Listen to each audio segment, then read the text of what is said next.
SK online class में आपका स्वागत है। गुड मॉर्निंग, नमस्कार। बहुत दिनों के बाद आपको वीडियो अपलोड हो रहा है। इस वीडियो में आप लोगों को बेसिक तरीके से फुल आपको पूरी क्लास 10th की जो मैथ है उसके आपको फार्मूलेज, उनकी एग्जाम्पल्स के बेसिस पे ये वीडियो आपको अपलोड करा जाएगा।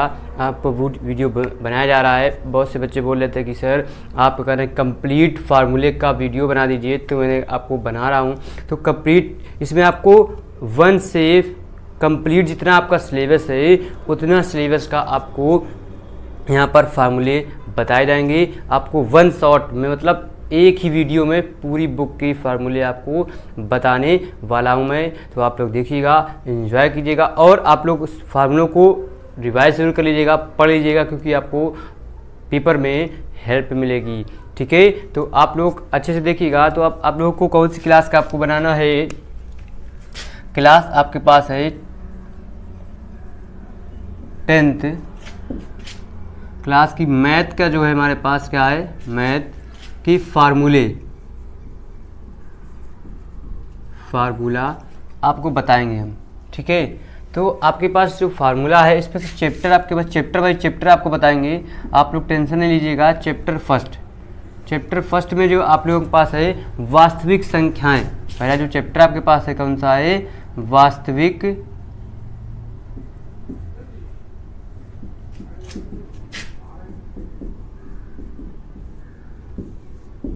संख्याएं, यही तो आपके पास चैप्टर है। इसमें आप लोगों को बेसिकली सिर्फ एक ही फार्मूला है। पहला जो मेथड है आपके पास यूक्लिड डिवीजन मेथड, मतलब यूक्लिड विभाजन परिमिका, वो आपको बताई जाएगी। यूक्लिड विभाजन परिमिका क्या है? यहाँ पे सब फर्स्ट नंबर है यूक्लिड विभाजन प्रमेय, ये थी हमारे पास यूक्लिड डिवीजन मेथड। इसमें आप लोगों को कुछ भी नहीं करना है, बहुत आसान सा फार्मूला है। एक फार्मूला है हमारे पास, भाज्य बराबर होता है भाजक और गुणा क्या होता है हमारे पास? भागफल, और प्लस का होता है हमारे पास शेषफल। 1 कंडीशन आपके पास जो होता है फार्मूला 1 शॉट पे। और इसी का एक फार्मूला दूसरा होता है, ए बराबर होता है बी क्यू प्लस का आर। ये हमारा मैथमेटिकल है। ठीक है, अब देखिए इसमें से आप लोगों को यहाँ पर एक चीज़ ध्यान रखना है। इस मैथड में बिल्कुल सा एक पॉइंट याद रखना है कि जब तक इसमें शेषफल हमारा 0 नहीं आता है तब तक हम इसको डिवाइड करते रहते हैं। जस्ट लाइक आपको एग्जांपल एक बता देते हैं हम इसका एग्जांपल।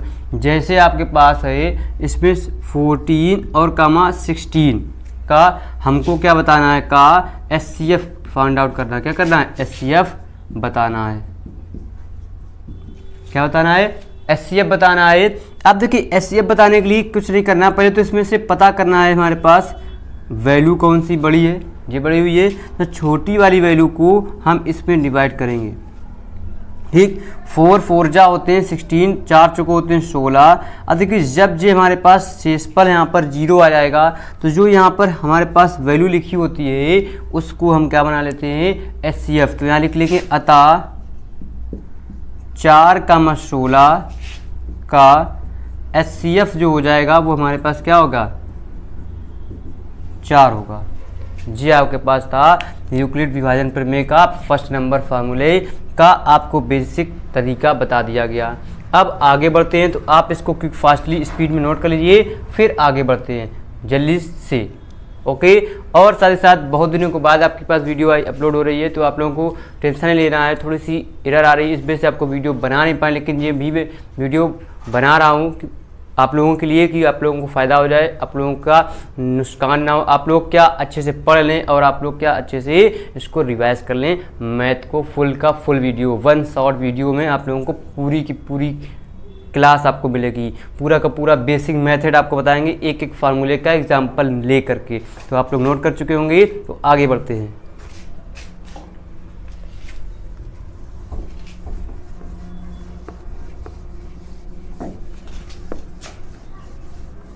और अगर आप लोगों को हमारी स्पीड ज़्यादा लग रही है तो आप लोग 3 डॉट पर जाकर स्पीड कम कर सकते हैं। आप स्लो मोशन में भी देख सकते हैं। जिसको स्पीड में देखना है तो आप लोग वहाँ से स्पीड बढ़ा भी सकते हैं। आप लोगों को दोनों सारी सुविधाएं आपके मोबाइल पे हैं। बस आप लोगों को थोड़ा सा 10 सेकंड का कष्ट करना, 3 डॉट पर क्लिक करना, वहाँ पर आ जाएगी स्पीड में आप लोग क्लिक करें। क्लिक करने के बाद वहाँ पर देखेंगे, अगर नीचे करेंगे तो बढ़ जाएगी, ऊपर करेंगे तो कम हो जाएगी। तो क्लिक कर देना है ओके। अब यहाँ पर आपके पास दूसरा जो फंडा था वो क्या था, फार्मूले से 2 प्रोडक्ट दिए होते थे, उनका अगर एलसीएम एचसीएफ दे दिया तो उससे 2 प्रोडक्टों का एलसीएम एचसीएफ कैसे पता करेंगे वो बताते हैं। इसी के साथ साथ तो यहाँ पे लिखा था हमारे पास दूसरा जो फार्मूला है, 2 संख्याओं का गुणनफल जो होता है हमारे पास, 2 संख्याओं का गुणनफल बराबर होता है क्या, एचसीएफ गुणा होता है हमारे पास एलसीएम, ये होता है। अब 2 संख्या हमको पता नहीं, हमने मान लिया ये एक्स है ये वाई है, ये हो गया हमारे पास एचसीएफ ऑफ, यहाँ लिख सकते हो, चलो बताओ इसको एफ में करेंगे गुणा एलसीएम। या तो आपको ऐसे लिख सकते हो फार्मूला, या आप लोग क्या कर सकते हो, यहाँ पर तीसरे नंबर पे पहली संख्या ऐसा भी दे देता है, पहली संख्या गुणा दूसरी संख्या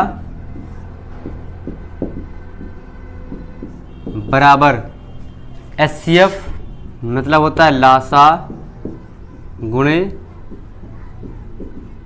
मासा भी लिख सकते हो। अब इसी से आपको 4 फार्मूले बन जाएंगे। अगर आपसे पूछ लिया जाए कि पहली संख्या बताओ, पहली संख्या अगर ज्ञात करना है तो ये हो जाएगा हमारे पास एचसीएफ गुणा एलसीएम बटे आ जाएगा हमारे पास दूसरी संख्या, हो गया। फिर अगर तुमसे आपसे पूछ लिया जाए दूसरी संख्या का बताओ, जिसके सप्लीमेंट फार्मूले हैं आपको बता दे रहे हैं, दूसरी संख्या तो ये हो जाएगा एचसीएफ गुणे एलसीएम बटे हो जाएगा पहली संख्या। अब देखिए यहाँ पे अगर आपसे पूछ लिया जाए क्या एचसीएफ बताओ, एचसीएफ बताने के लिए क्या करेंगे, पहली संख्या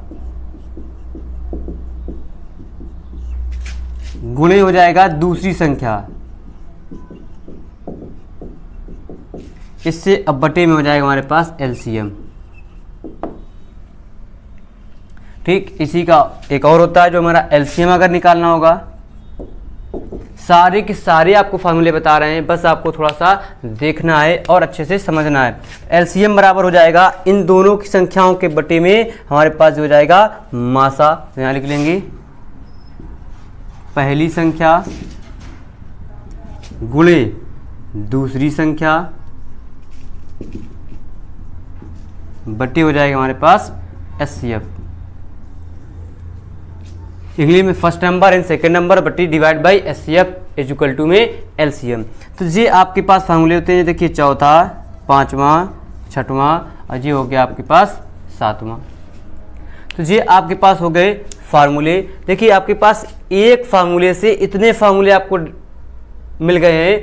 मेन फार्मूला हमारे पास ये है, इंपॉर्टेंट फार्मूला यही है हमारे पास, ये मोस्ट इंपॉर्टेंट है, मेन ये है। लेकिन इसी के सप्लीमेंट फार्मूले आपके पास देखिए 2 से कितने 5 फार्मूले आपको अलग से 4 मिल गए हैं। तो आप लोग इतना नोट कर लीजिए, फिर आपको इसके क्वेश्चन बता देते हैं जल्दी से क्विक फायर स्पीड में।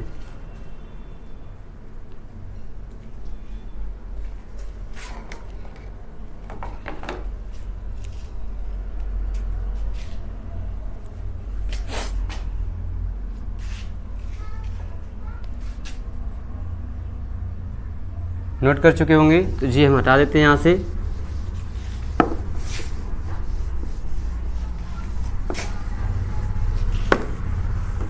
अब देखिए यहाँ पे क्वेश्चन हमको देखना पड़ेगा, क्वेश्चन देख लेते हैं। बुक में आपके पास क्वेश्चन दिए होंगे, आप लोग बुक से देख सकते हैं। बहुत सारे क्वेश्चन हैं आपके पास बुक में, आप लोग अच्छे से। तो क्वेश्चन हम देखते हैं, कहाँ गए क्वेश्चन।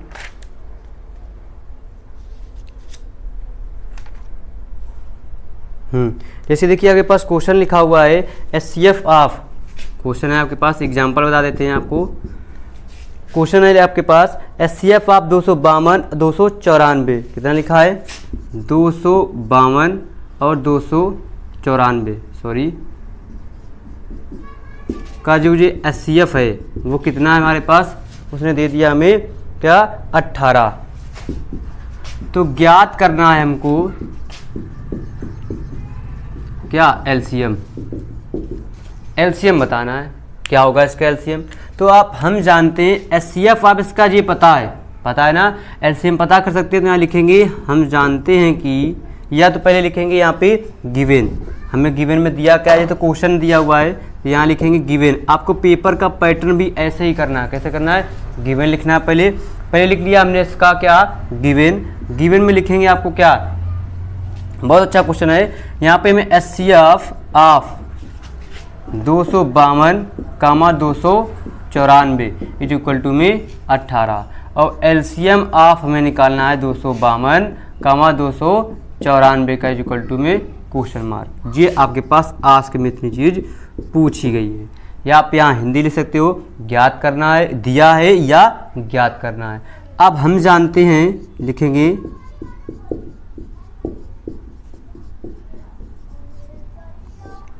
हमने सीखा एक एलसीएम का फार्मूला बताया था। एलसीएम आप दो प्रोडक्ट जो होते हैं 252 294 इज इक्वल टू में दो संख्याओं का गुणन, जो दो संख्याएं 252 गुणा 294 का जो होगा वो हमारा HCF ऑफ 252 294। अब इसी के साथ वैल्यू निकाल लेंगे,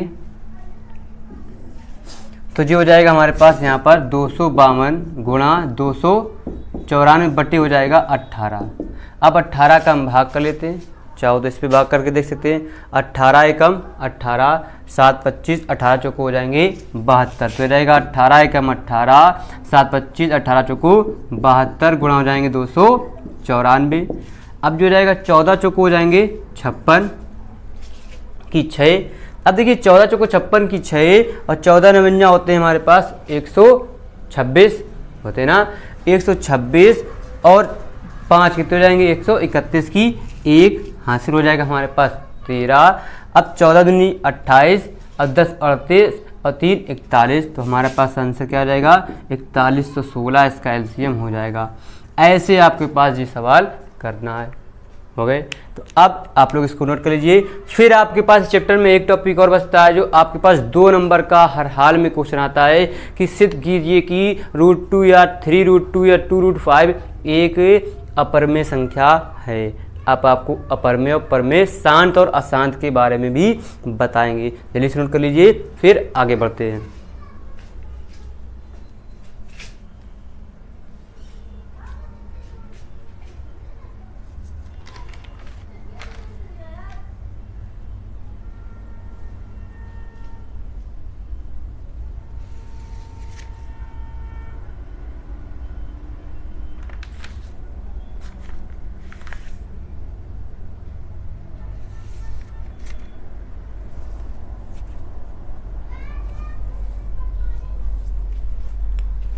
हो गया, आगे बढ़ते हैं।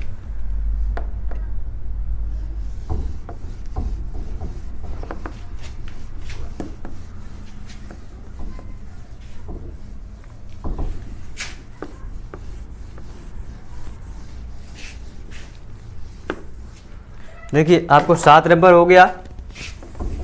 अब बताते हैं आपको 8वां नंबर फार्मूला।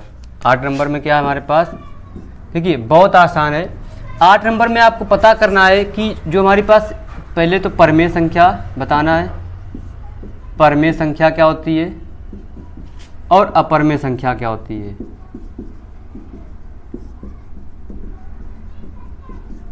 ठीक जी। 9 नंबर में परमेय और अपरमेय संख्याएं क्या होती हैं उनके बारे में जानना है।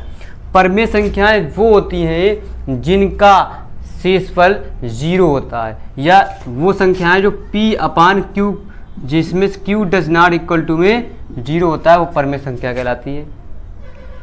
ओके। और जैसे जस्ट लाइक 1/2 1/5 ... etc. ऐसी संख्या हमारे पास परमेय संख्या होती है। और अपरमेय संख्या वे संख्याएं जिनका शेषफल 0 नहीं होता है, अपर में संख्या होती है। जैसे डॉट डॉट, जस्ट लाइक, ये हमारे पास क्या होता है, यहाँ पर हमारे पास इस पे लिख सकते हैं क्या, शेषफल,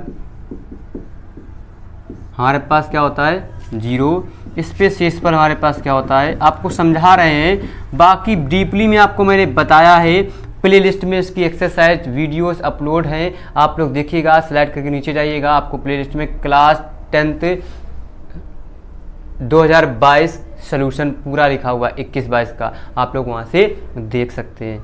ठीक है, तो आप लोग ऐसे पढ़ेंगे, फिर आगे बढ़ते हैं। इसमें शेषफल डज नॉट इक्वल टू में क्या होता है 0। इसका एग्जाम्पल आपको बता देते हैं, कैसा एग्जाम्पल, बहुत आसान है। एग्जाम्पल में अगर कोई संख्या under root 3, under root 5, under root 7, अगर कोई भी विषम संख्या लिखी हुई है रूट में, वो अपर में संख्या होती है। ठीक, इसी का जैसे दूसरा, अगर हमारे पास 1.7324 डॉट डॉट डॉट लिख गए तो ये अपर में हो गई, या 1.373737 डॉट डॉट, ये भी अपर में, या 1.73 पर बार रख दिया तो ये भी हमारे पास 2.4 पर बार, तो ये भी हमारे पास क्या हो जाएगी, अपर में संख्या ही होती है। समझ पाए, क्लियर हो गया होगा अपर में और अपर में। अब इसी के बाद आपको बताएंगे शांत और अशांत के बारे में। ओके, जल्दी नोट कर लीजिए, फिर आगे बढ़ते हैं शांत और अशांत के बारे में, क्विक फास्ट स्पीड में। आप समझते जाइएगा, बिल्कुल आसान है, कुछ नहीं करना है। और आपको अगर जल्दी से पढ़ना है तो आप लोग स्पीड बढ़ा सकते हैं, वरना आपको अगर स्लो मोशन में पढ़ना है तो आप स्पीड कम भी कर सकते हैं। अभी कुछ नहीं है, एक एक चैप्टर के फार्मूले आपको डीपली में बताएंगे, आप लोगों को फुल का फुल रिवाइज कवरेज आपको हो जाएगा, फुल फ्रेमिंग आपको तैयार की गई है आपको इतने दिनों के बाद। लेकिन पूरा का पूरा संपूर्ण आपको सिलेबस में 70 पर, आपको अगर सिर्फ फार्मूले ही अगर अच्छे से पढ़ेंगे, इस वीडियो को अच्छे से पढ़ लेंगे तो आपको 30 मार्क्स आपको सिर्फ इसी वीडियो से ही मिल जाएंगे। ये आपको 100% गारंटी है सिर्फ इस वीडियो से। बाकी तो आप लोग बेसिक चीज़ तो पढ़े ही होंगे, आप लोग अच्छे से पढ़े हैं। ठीक है, तो आप लोग नोट कीजिए, बाकी नहीं 70 या आपको 60 के अबव तो नंबर कंफर्म आपको मिल ही जाएंगे, अगर आप लोग वीडियो अच्छे से देखेंगे और थोड़ी सी प्रैक्टिस कर लेंगे। आपको प्रैक्टिस सेट का तरीका भी बताएंगे, पेपर का पैटर्न भी बताएंगे, कैसे आपको करना है। ओके, अब देखिए यहाँ पर दूसरा आपके पास आता है शांत के लिए। एक शांत होता है 10 नंबर पे और एक 11 नंबर पे होता है अशांत। शांत और अशांत के लिए आपके पास कंडीशन होती है। शांत और अशांत में क्या होता है, शांत हमारे पास होता है 2 की पावर कोई भी संख्या, जैसे हमारे पास P/Q लिखा है तो इसके जो फैक्टर होंगे Q के गुणनखंड होते हैं जो 2 की पावर m इंटू में 5 की पावर n के, अगर ये बराबर हैं तो ये शांत होता है। और अगर P/Q, अगर ये Q के गुणनखंड डज नॉट इक्वल टू में 2 की पावर m इंटू में 5 की पावर n अगर होते हैं तो ये हमारा अशांत होता है। इसी को एक डायरेक्टली बेसिक चीज़ है, अगर आपको ऐसे ना समझ में आए, गुणनखंड मतलब फैक्टर करते हैं, मतलब हर का लासा निकाल लेते हैं, वही फैक्टर हो जाते हैं। और अगर इसी का दूसरा तरीका ये है क्या, अगर शेषफल अगर हमारा 0 हो जाता है तो ये शांत हो जाता है। इसी का दूसरा तरीका पैटर्न आपको बताते हैं, अगर इसका शेषफल भाग करने पर उस संख्या पे शेषफल अगर हमारा भाग जाता ही चला जा रहा है, बढ़ता ही चला जा रहा है, कट नहीं रहा है, 0 नहीं आ रहा है, तो वो हमारा अशांत होता है। समझ गए, ये आपके पास हो गए क्वेश्चन। चैप्टर फर्स्ट की सारी फार्मूले आपको रिवाइज करवा दिए गए, आप लोग देख सकते हैं। अब आगे बढ़ते हैं, आपके पास चैप्टर नंबर कौन सा, नेक्स्ट की ओर। ठीक है, तो ये आपके पास हो गए शांत, आपको कंडीशन बता दी गई अप्रोक्सीमेट। अब आपको चाहो तो एक एग्जांपल हम आपको बता देते हैं, जैसे लिखा हुआ है हमारे पास 2 की पावर ये लिखे हुए हैं 16।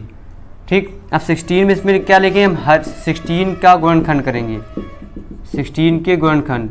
16 गुणनखंड चाहो तो ऐसे कर सकते हो, 2 8, 2 चौको 8, 2 दूना 4 और 2 एकम 2, 1 2 3 4, तो इसके कितने हो जाएंगे 2 की पावर 4। यहाँ पर अगर एक संख्या नहीं होती है हमारे पास तो उसमें क्या करेंगे 5 की पावर 0, क्योंकि किसी भी संख्या की पावर अगर 0 होती है उसका मान 1 होता है। तो ये हमारे पास क्या हो गया, शांत हो गया। समझ पाए, ऐसे आपको करना है, शांत और अशांत। तो आप लोग समझ गए। आगे बढ़ते हैं चैप्टर नंबर दूसरा, 2 चर वाले रैखिक समीकरण। ओके, क्विक फास्ट स्पीड में नोट कर लीजिए।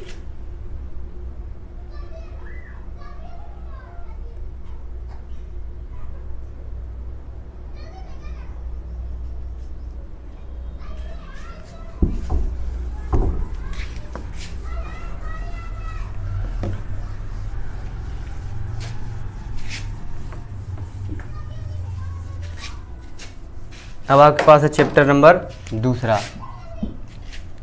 2 चरों वाले रैखिक समीकरण। 2 चरों वाले रैखिक समीकरण जी आपके पास है। अब देखिए इसमें आपके पास 2 चर, क्या करना है, बेसिकली आपके पास 2 व्यापक समीकरण होंगे। कितने होंगे, 2। उन्हीं को आपको बताना है हल है कि नहीं है, संगत असंगत बताना पड़ता है, अनेक हल द्वितीय हल है कि हल नहीं है, कि असमांतर है कि संपाती है कि असमांतर है। यही तो कंडीशन थी आपके पास 2 चर वाले रैखिक। सबसे पहले कंडीशन आपको पढ़ाई गई थी। अब देखिए यहाँ पर आपको क्या करना है, सबसे पहले जो आपके पास है उसमें हो गए थे आपके पास 11 12, तो यहाँ पे आ गया आपके पास 12 नंबर तक आ गए। अब देखिए यहाँ पर आपके पास पहले तो 2 चर वाले व्यापक 2 चरों वाले समीकरण क्या है। पहला हमारे पास a1x plus b1y plus c1 is equal to में 0। एक होता है हमारे पास a2x plus b2y plus c2 is equal to में 0। अब देखिए इन्हीं की कंडीशन होती है, ठीक है, इन्हीं की कंडीशन होती है, इन्हीं को हम कंपेयरिंग करते हैं। अगर हमारे पास फर्स्ट नंबर की स्टेप होती है a1/a2 बराबर b1/b2 बराबर c1/c2, एक दूसरी कंडीशन। अभी देखिए बराबर में लिखना है, अभी कंडीशन भी बताएंगे। a1/a2 बराबर b1/b2 बराबर c1/c2। एक तीसरी होती है आपके पास a1/a2 बराबर b1/b2 बराबर c1/c2। ये 3 स्टेप होती है। इन्हीं 3 स्टेप पे आपको पास कंडीशन पता चल जाएंगी। बहुत अच्छा है, बहुत ही लाजवाब क्वेश्चन है, आप लोग को बस क्या दिक्कत नहीं करना है। अब देखिए अगर ये हमारे पास क्या, अगर ये दोनों डज नॉट इक्वल टू में है तो क्या होता है आप लोग जानते हैं। इसमें आपके पास लिखा हुआ, आपके पास लिखाए थे हमने, क्या होता है, उसका अद्वितीय हल होता है। क्या होता है, अद्वितीय हल होता है, ठीक।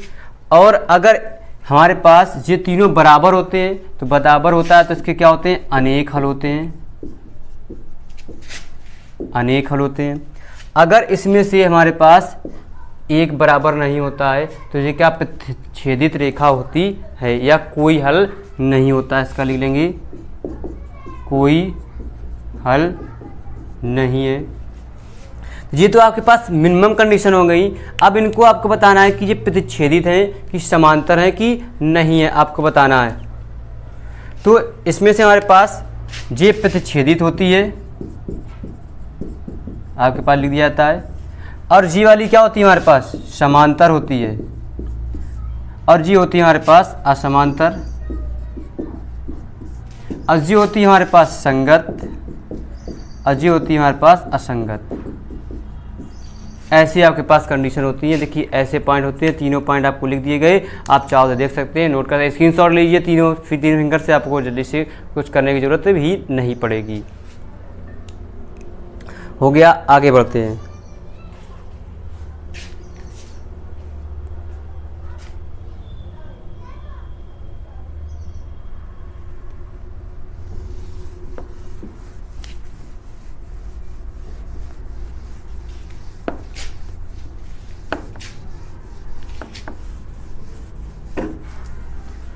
अब देखिए आपके पास कुछ सवाल होते हैं जिसमें होता है पूर्व या पहले, यहाँ होता है बाद या पश्चात। देखो पूर्व या पहले में हम साइन कंसीडर करते हैं माइनस, बाद या पश्चात में साइन कंसीडर करते हैं प्लस के। ये आपको बहुत ज़्यादा पता होना चाहिए। और इसी में आपके पास फार्मूला होता है, ये क्या होता है हमारे पास, चाल बराबर दूरी बटे समय, क्योंकि आपको ये एक्सरसाइज में ज़रूरत पड़ती है। या समय बराबर होता है दूरी बटे चाल, ये तो जो होता है। या दूरी बराबर होता है हमारे पास चाल गुणा समय होता है। बहुत आसान सवाल है जी, तो आप इसको नोट कीजिए, फिर आगे बढ़ते हैं जल्दी से। अब देखिए इसी में आपके पास दूसरे फार्मूले होते हैं। अब आपके पास इस चैप्टर में एक मेथड और होता है, मेथड 3 होते हैं। 2 इक्वेशन आपको मिल जाती हैं हल करने के लिए। क्या करने के लिए? सॉल्व करने के लिए। उन दोनों इक्वेशन को आप कैसे हल करेंगे? देखिए समीकरण, 2 समीकरण, 2 व्यापक, कौन से? 2 व्यापक समीकरणों को हल करने के लिए। व्यापक जो समीकरण है उनको हम कैसे हल करेंगे? उनको हल करने के लिए बहुत आसान होता है। इसके लिए आपके पास 3 मेथड होते हैं। कैसे? जैसे व्यापक समीकरण a1x plus b1y plus c1 बराबर 0, a2x plus b2y plus c2 बराबर 0। इसके लिए एक होता है हमारे पास विलोपन मेथड, विलोपन विधि। दूसरी होती है आपके पास प्रतिस्थापन विधि।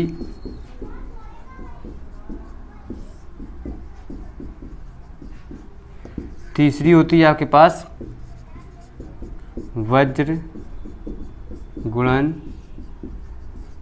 विधि। अब देखिए जो वज्र गुणन फल विधि होती है उसका बहुत ही आसान सा फंडा होता है। इसके लिए आपको फार्मूला आपको बता देते हैं। बताने के लिए देखिए इसका फार्मूला, इसमें तो डायरेक्ट इसमें गुणा करना पड़ता है और इसमें वैल्यू, एक वैल्यू समीकरण से दूसरे समीकरण में वैल्यू रखनी होती है। ठीक है, इसके लिए एक फार्मूला होता है वज्र गुणन विधि के लिए। पहले तो ऊपर हम रखते हैं x, नीचे देखो इन दोनों को बंद कर देंगे, इसका इस पे गुणा कर देंगे b1c2 माइनस इसका माइनस फार्मूले का होता है b2c1, यहाँ पर माइनस होता है y। अब इस बीच वाले को बंद कर देंगे, इसका इस पे गुणा कर देंगे a1c2 माइनस इसका इस पे गुणा कर देंगे a2c1, हो गया बराबर। यहाँ पर रख लेंगे हम क्या 1 अपान, इन दोनों को गुणा करते हैं, इसका इस पे कर देंगे a1 b2 minus a2 b1। ये आपके पास सवाल या फार्मूला कंप्लीट हो गया। अब देखिए जी आपके पास दूसरे चैप्टर के पूरे फार्मूले आपको बता दिए गए, आप लोग रिवाइज करा दिए गए। इन फार्मूलों को आपको करना है। विलोपन विधि में 2 समीकरण दिए, 2 में से किसी x या y को बराबर करना होता है। कैसे? गुणा करके, फिर उसके बाद उसको माइनस माइनस के हैं तो हटा देंगे, माइनस प्लस के हैं तो जोड़ देंगे, प्लस प्लस के तो घटा देंगे। प्रतिस्थापन में 2 समीकरण में से एक समीकरण को हल करते हैं, उसमें से x का मान निकाल लेते हैं या y का मान निकाल लेते हैं, बाकी सारे वैल्यू दूसरी तरफ कर देते हैं। फिर समीकरण उसको तीसरा, उससे जो x या y का मान निकालते हैं वो मान समीकरण 1 में रख देते हैं। तो हमें x का निकालेंगे तो y का मान मिल जाएगा, y का निकालेंगे तो x का मान मिल जाएगा। और वृत्त गुणनफल विधि के लिए ये करना है। तो हो गया। अब पढ़ते हैं चैप्टर नंबर 3 की ओर, जिसका नाम है आपके पास द्विघात समीकरण। जल्दी से, क्विक फास्ट। ओके,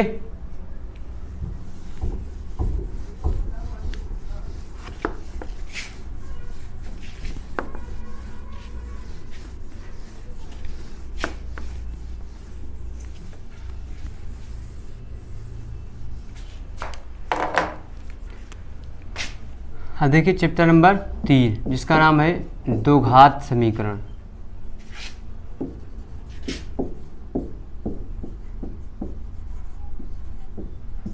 द्विघात समीकरण, द्विघात समीकरण होता है हमारे पास क्वाड्रेटिक इक्वेशन।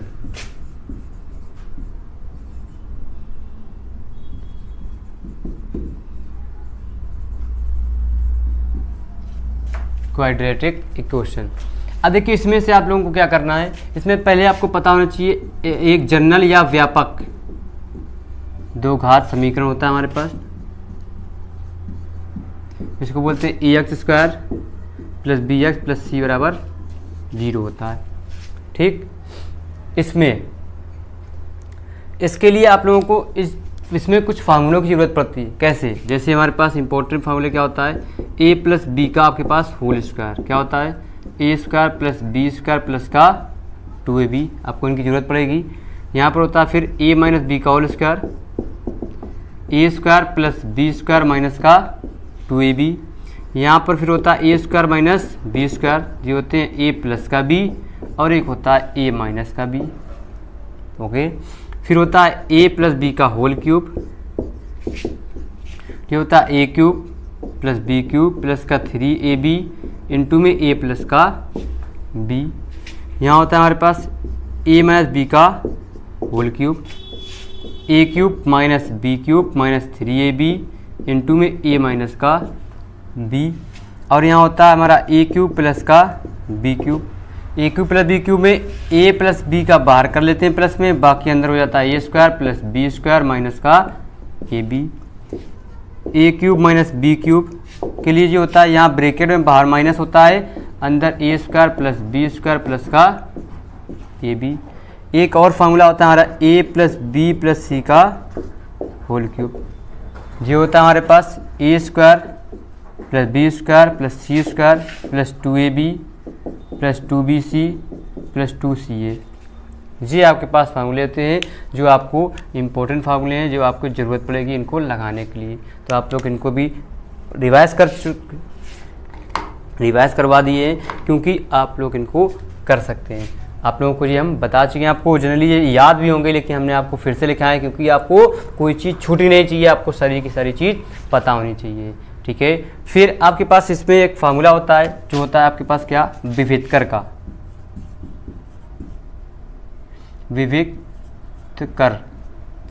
विविधकर इसको बोलते हैं डिस्क्रिमिनेंट, डिस्क्रिमिनेंट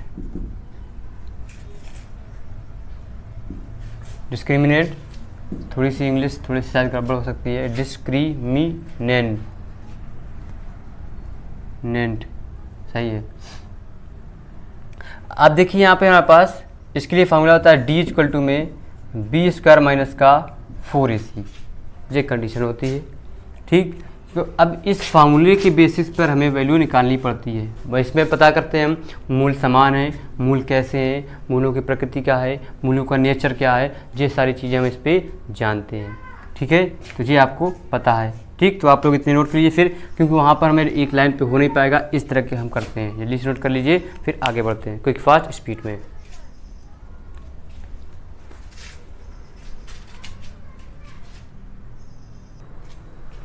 ठीक है, आगे बढ़ते हैं।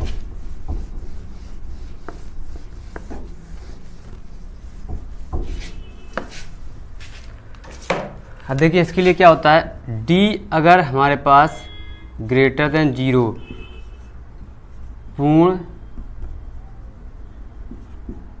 पूर्ण वर्ग अगर हो तो, पूर्ण वर्ग अगर होगा तो मूल कैसे होंगे, यहाँ से हम हटा देंगे।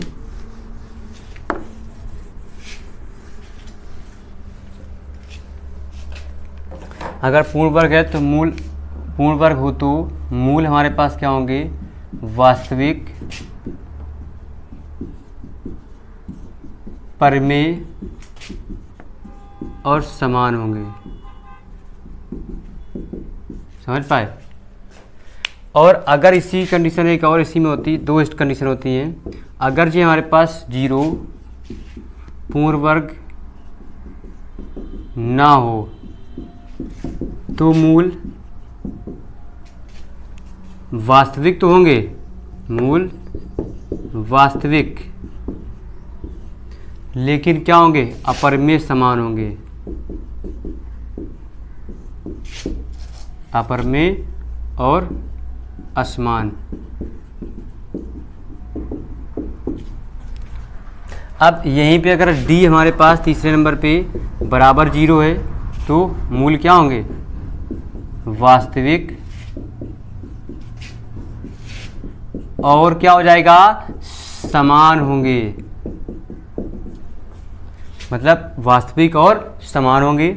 अगर डी हमारे पास लेस देन 0 है तो मूल वास्तविक और समान नहीं होंगे। ये आपके पास प्रकृति बताने के लिए कंडीशन होती है। अब इसी के बाद ये तो हमारा डिस्क्रीमेंट डी बराबर हो गया हमारे पास बी स्क्वायर माइनस 4ac। इसी के बाद एक कंडीशन फार्मूला होता है आपके पास, जिसके दो घात समीकरण के फैक्टर नहीं होते हैं तो उसके लिए क्या करेंगे, इसका फैक्टराइजेशन नहीं होता है, उसको गॉड फादर ऑफ, मेरी नज़रों में गॉड फादर ऑफ क्या होता है, श्रीधराचार्य। जिसके भी आपको वर्णन हो श्रीधराचार्य जी को याद कीजिए, श्रीधराचार्य का फार्मूला लगाइए, श्रीधराचार्य की विधि लगाइए, आपको उसके फैक्टर मिल जाएंगे। तो क्या होता है इसके आगे, श्रीधराचार्य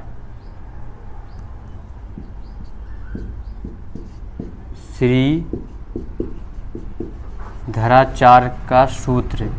इससे आपके पास एक फार्मूला भी, सवाल भी आता है जो आपको बताना पड़ता है। श्रीधराचार्य का सूत्र क्या होता है, x बराबर होता है माइनस का b plus minus under root, ये तो विभेदकर की कंडीशन होती है, 4ac अपान में होता है 2a। ठीक, अब इसी के जो मूल होते हैं, हम क्या मूल कैसे पता करेंगे, मूल एक होता है हमारे पास x बराबर माइनस का b plus under root B square minus का 4ac अपान 2a।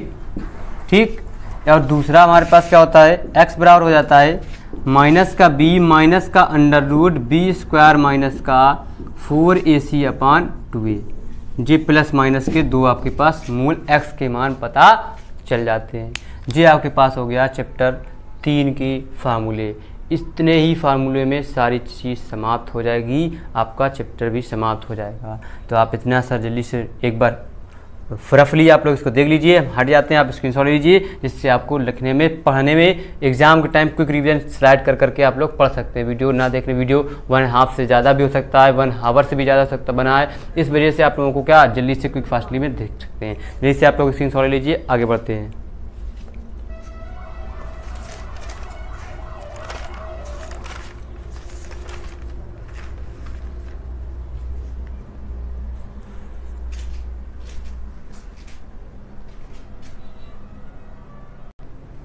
अब देखिए आपके पास त्रिभुज, चौथा चैप्टर आपके पास आ गया है त्रिभुज। ठीक है, अब त्रिभुज में आपको क्या करना है, त्रिभुज में आपको जैसे दो त्रिभुज, इसमें आपको दो त्रिभुज या एक त्रिभुज की कंडीशन की सब, दो त्रिभुज ही लेके, हम छोटा या बड़ा इससे कोई फर्क नहीं पड़ता है, हमने बड़ा मान लिया आकार में, जे ए जे बी जे सी, जे हमने मान लिया डी ई और एफ। ठीक, इसमें कंडीशन होती है, मान लिया उसमें हमने समथिंग में 30 फार्मूले लिखा दिए थे, अब आपके पास है 31 में है। इसमें जो होता है दो क्या होती है हमारे पास, संगत, इसमें भुजाएं हमारे पास बराबर होती हैं,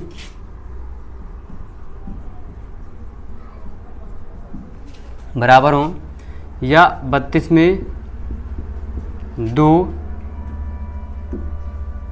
संगत कोण समानुपाती होंगे। तो अब देखिए त्रिभुज दोनों हमारे पास ये बराबर कैसे होंगे, इनके एंगल, इनके एंगल, इनकी साइड, इनकी साइड, इनकी साइड हो जाएगा। अब देखिए जैसे हमने मान लिया त्रिभुज हमारे पास ए बी सी बराबर हो गया, त्रिभुज हमारे पास मान लिया अप्रॉक्सीमेट इज इक्वल टू में ई एफ डी। तो हमारा कोण जो एक कोण जो होगा, कोण ए बराबर हो जाएगा कोण ई के, और कोण बी बराबर हो जाएगा कोण एफ के, और कोण सी बराबर हो जाएगा कोण डी के। समझ पाए ऐसे, या इनकी भुजा, इस भुजा का अनुपात इस भुजा के अनुपात इसके बराबर होगा, इसे ए सी अपान, तो क्या हो जाएगा जी हमारे पास ई डी बराबर बी सी अपान क्या हो जाएगा हमारे पास एफ डी बराबर ए बी अपान हो जाएगा ई एफ। इनकी संगत भुजाएं भी बराबर होंगी। ये आपके पास दो त्रिभुज जब समरूप होंगे तो इतनी कंडीशन इस पर होती है, आप लोग नोट कर सकते हैं। फिर आगे बढ़ते हैं, जल्दी से नोट कीजिए क्विक फास्ट स्पीड में। फिर आपको कोण कोण, भुजा भुजा, भुजा कोण, एंगल कोण के बारे में आपको बताएंगे। जल्दी से नोट कीजिए क्विक फास्ट स्पीड में, आप लोग देख चुके होंगे। फिर आगे बढ़ते हैं।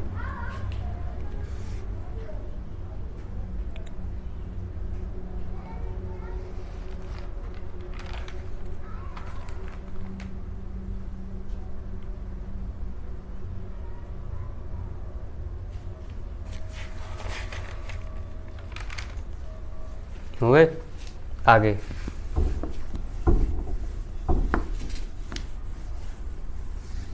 अब इसी डायग्राम से अगर हम यहाँ पे आपको बताएंगे क्या 32, 33 में आपके पास जैसे हमारे पास कोण कोण कोण की समरूपता जो होती है, समरूपता की कसौटी लिख देते हैं ना, आपके पास कहीं कहीं लिखा होता है कसौटी से। इनकी प्रूविंग भी है, लेकिन प्रूविंग आपको नहीं कराई जाएगी क्योंकि यहाँ पर आपको सिर्फ क्विक रिवीजन पे फार्मूले बताए जा रहे हैं। तो कोण कोण की जो समरूपता कसौटी होती है उसमें क्या होता है हमारे पास, कोण ए बराबर हो जाएगा कोण ई के, और कोण सी बराबर हो जाएगा कोण डी के, और कोण बी बराबर हो जाएगा कोण एफ के। इसमें जो कोण कोण यहाँ पे आ जाएगा त्रिभुज angle A B C is approximate equal to में त्रिभुज हमारे पास आ जाएगा ई डी एफ के। ठीक, अब इसी में इनकी साइड्स भी हम ले सकते हैं। तो ये आ जाएगा ए बी अपान हो जाएगा ई एफ बराबर ए सी अपान हो जाएगा ई डी बराबर हो जाएगा सी बी अपान हो जाएगा डी एफ। ये आपके पास कोण कोण इसी को बोलते हैं एंगल एंगल एंगल या ट्रिपल ए का मतलब होता है कोण कोण कोण की ट्रिपल ए की कसौटी से, ऐसे लिख सकते हैं, समझ पाए। तो इसमें मतलब इसमें हमने क्या किया है, तीनों कोण ले लिए गए। अब आपको क्या करेंगे, दो कोण लेंगे, एक कोण हम छोड़ देंगे, उसकी भी कंडीशन होती है। तो ये आप लोग हो गया। आगे बढ़ते हैं, दो कोण अब लेते हैं जल्दी से क्विक फास्ट स्पीड में।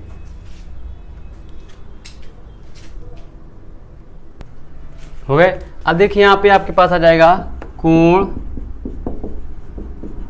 कोण की समरूपता की कसौटी।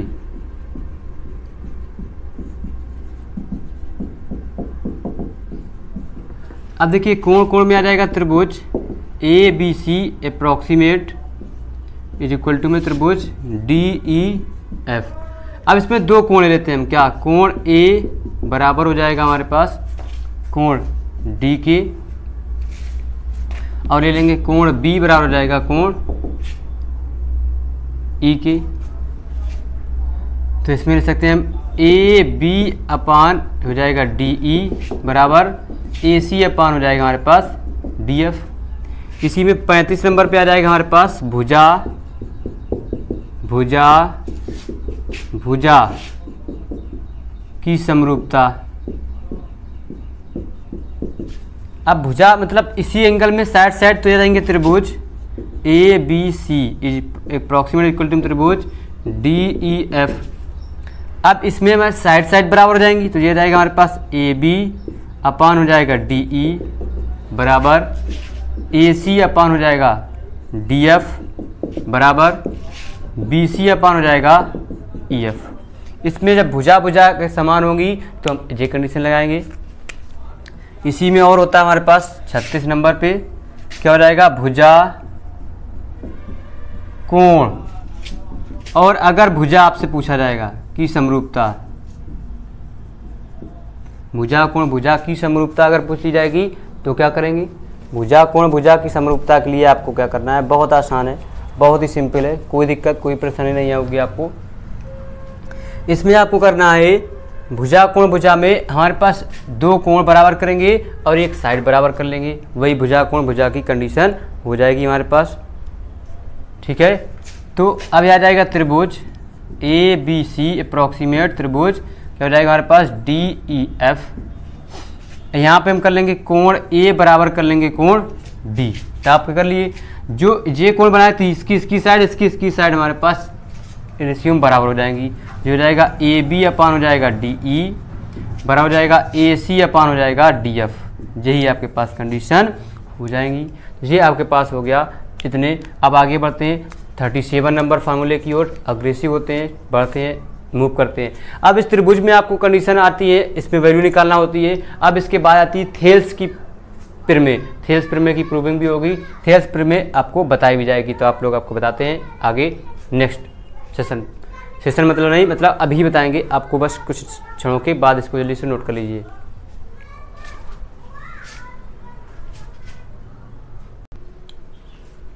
देखिए थेल्स प्रमेय की आपको कंडीशन लिखी हुई है, बहुत अच्छी कंडीशन है।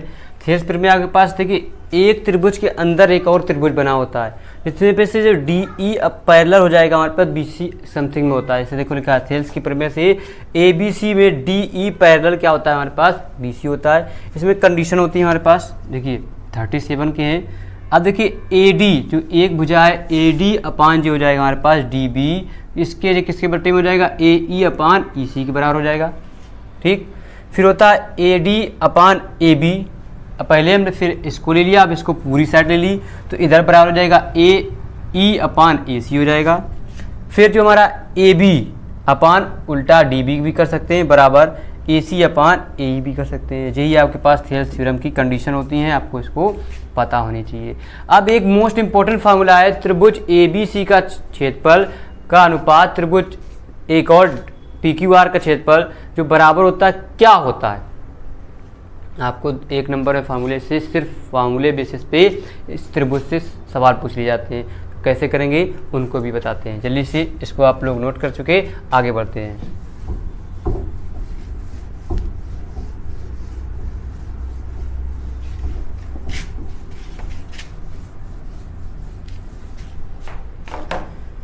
ठीक, अब इसको लिख लेंगे 38 नंबर पे, जिससे होता है हमारे पास दो त्रिभुज बना दिए हमने, एक A B C D E F. तो लिख लिया हमने त्रिभुज ए बी सी का क्षेत्रफल का जो अनुपात होता है त्रिभुज डी ई एफ का क्षेत्रफल, जी बराबर होता है हमारे पास एक साइड ए बी का स्क्वायर बटी डी ई का स्क्वायर, ये इसके और बराबर हो जाएगा ए सी का स्क्वायर बटी डी एफ का स्क्वायर, बराबर हो जाएगा हमारे पास बी सी का स्क्वायर बटी ई एफ का स्क्वायर। ये बहुत ही इंपॉर्टेंट फार्मूला है, आप लोगों को ये पता होना चाहिए। ये देखिए आपके पास 4 नंबर के चौथे चैप्टर में आपके फार्मूले 38 में ही समाप्त हो गया, चौथा चैप्टर। अब आगे बढ़ेंगे 5वें चैप्टर की ओर। 5वां चैप्टर आपके पास क्या लिखा है, निर्देशांक ज्यामिति। क्या है आपके पास, निर्देशांक ज्यामिति के बारे में पढ़ेंगे। अब आपको हम बताएंगे, नोट कर चुके, 5वां चैप्टर आपके पास पढ़ने वाले हैं। आगे बढ़ते हैं।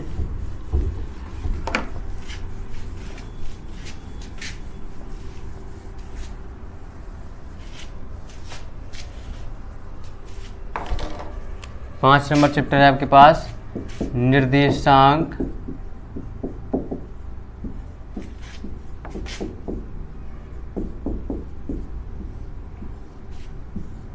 ज्यामिति, इसको बोलते हैं कोऑर्डिनेट जियोमेट्री।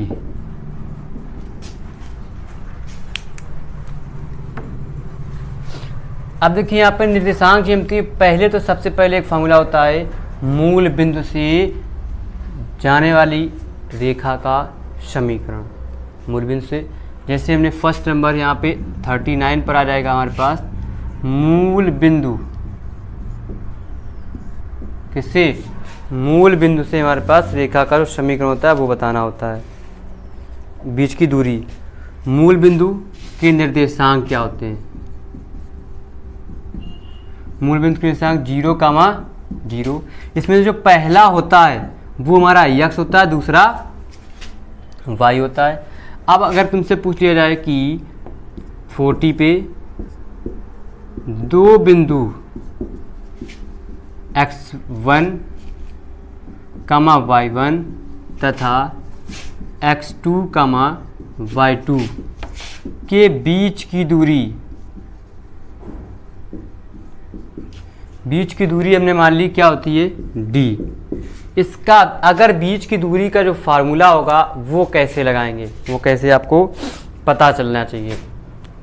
इसके लिए क्या करेंगे, d बराबर क्या होता है, under root x2 minus x1 का whole square plus y2 minus y1 का होल स्क्वायर, ये आपके पास फार्मूला होता है।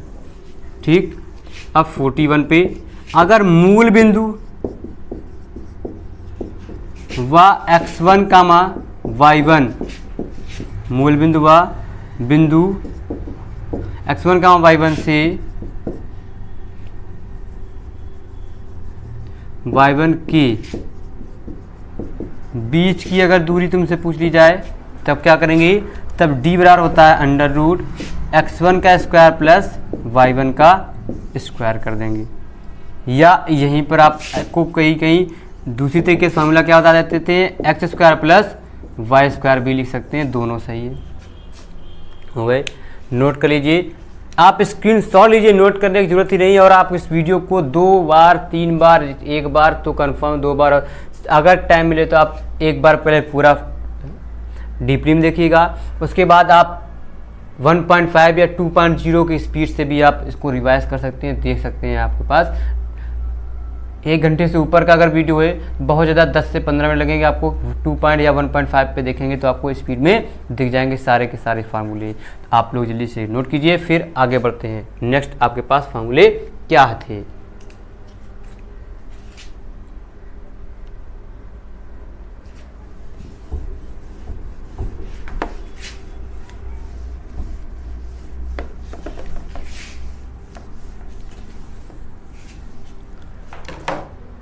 हाँ देखिए 42 नंबर पे आपके पास अब 2 बिंदुओं के हमारे पास अंता विभाजन और बाह्यता या मध्य बिंदु के बीच की दूरी कैसे या पिंड निर्देशांक निकालते हैं, ये आपके पास पता होने चाहिए।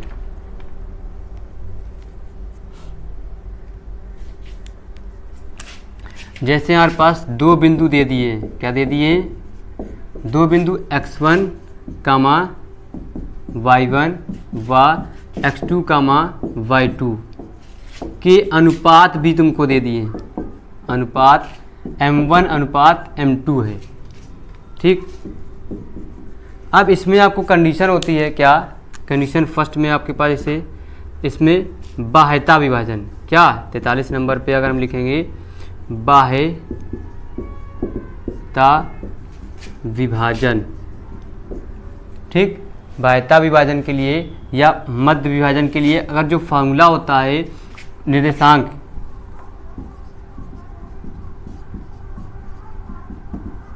कि निर्देशांक तो होते हैं हमारे पास, वो क्या होता है, जैसे हमारे पास m1 होता है और यहाँ x2 प्लस m2 होता है, यहाँ y2 होता है। m2 यहाँ पर होगा हमारे पास, एक सेकंड रुक जाइएगा, x2 और यहाँ पर x1 ही होता है, बटे होता है हमारे पास m1 प्लस m2, यहाँ होता है हमारे पास m1 y2 plus m2 y1 बटे होता है m1 प्लस m2। ये हमारे पास किसका हो गया, सॉरी एक चीज़ हो गई गड़बड़, यहाँ पे अंता लिख लेना। अंता विभाजन का 44 नंबर में आपको बताएंगे बाह्यता विभाजन का के निर्देशांक जो होते हैं, वहाँ होता m1 x2 minus m2 x1 बटे m1 प्लस, सॉरी यहाँ पे भी माइनस होता है, माइनस कामा m1 y2 minus m2 y1 बटे m1 माइनस का m2, ये होते हैं। और अगर इसी में 45 नंबर में होता, अगर 2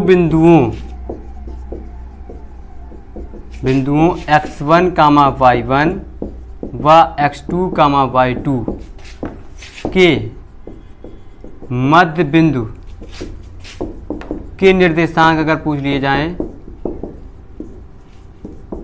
निर्देशांक हमारे पास capital X comma capital Y हो,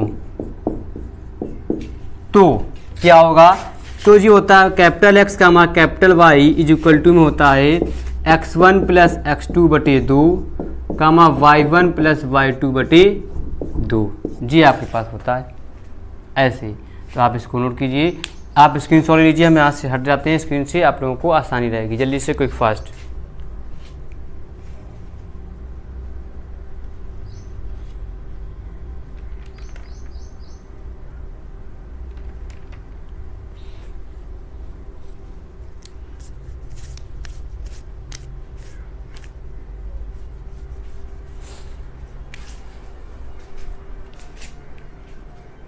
नोट कर चुके, आगे बढ़ते हैं।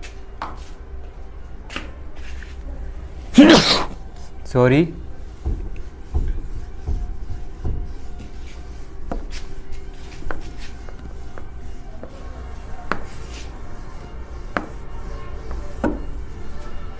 अब देखिए आपके पास आगे आगे फार्मूले आने वाला है 46 नंबर पे।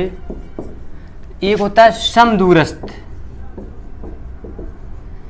समदूरस्थ अगर पूछ लेता है तो कंडीशन क्या होती है? समदूरस्थ में आपको 2 पॉइंट दिए होंगे, 1 पॉइंट मान लेते हैं और उन्हीं में से पहले 2 पॉइंट को ले लेंगे। क्या होता है हमारे पास? पी ए का होल स्क्वायर बराबर होता है पी बी का होल स्क्वायर। ये समदूरस्थ में कंडीशन लगती है। और पी ए का मतलब होता है जो हमारे पास 2 पॉइंट होंगे उनके एक मानने वाला, और इसमें पी बी में 1 पॉइंट वो और 1 पॉइंट मानने वाला। दोनों पॉइंट के x1 x2 निकाल के हम वैल्यू बराबर करके स्क्वायर काट देते हैं अंडर रूट में, और बीच की दूरी का ही फार्मूला लगता है ऐसे। देखिए x1 माइनस x2 का whole square plus y1 minus y2 का होल स्क्वायर बराबर under root x1 minus x2 का whole square plus y1 minus y2 का होल स्क्वायर से करनी कट जाती हैं। अब इनके मान पुटअप कर देते हैं। ठीक, एक और फार्मूला होता है 47 में। 47 में फार्मूला के पास क्या होता है? त्रिभुज का क्षेत्रफल। त्रिभुज का क्षेत्रफल ज्ञात करते हैं।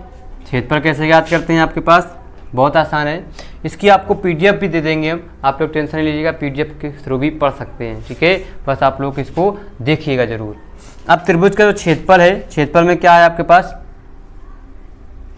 जो होता है 1/2। बहुत ही आसान है, बस टेक्निकल तरीके से आप याद कर सकते हैं। बाहर x1 होता है, ठीक, अंदर x1 हो गया तो 23 y2 माइनस y3 हो जाता है, प्लस यहाँ पर आ जाएगा हमारे पास 23 31 12। अब यहाँ पर हो जाएगा x2। ठीक, यहाँ पर जी वाला जो होता है वो सेम होता है, और एक अगर बाहर 2 है तो अंदर वाले में क्या हो जाएगा? 1। अब यहाँ पे अगर हमारे पास x3 है तो यहाँ पे वाला तो ये y1 ऐसे आ जाएगा, और एक ये हमारा इस तरफ वाला y2। ये त्रिभुज के क्षेत्रफल का फार्मूला होता है। जब 3 पॉइंट अगर दे देगा और त्रिभुज का क्षेत्रफल पूछ लेगा तो। और देखो x1 x2 x3 ब्रैकेट में बाहर हैं, अंदर ऐसे याद कर सकते हैं 23 31 12। अब माइनस लगा देते हैं। इसी में आपके पास पूछ लिया जाता है 48 में संरेख या संरेखी। संरेखी के लिए होता है, कंडीशन होती है हमारे पास, त्रिभुज का जो क्षेत्रफल है ए बी सी का क्षेत्रफल जो होता है वो 0 होता है, वही हमारा संरेखी होता है। कैसे? फार्मूला लिख देते हैं x1 y2 minus y3 plus x2 y3 minus y1 plus x3 y1 minus y2 बराबर 0। ये संरेखी का प्रतिबिंब होता है। ठीक, ये आपके पास 5th नंबर के फार्मूले कंप्लीट हो गए। अब आपको बताएंगे 6th नंबर, तो जल्दी से आप इसको भी स्क्रीनशॉट लीजिए, फिर आगे बढ़ते हैं 6 नंबर चैप्टर के पास।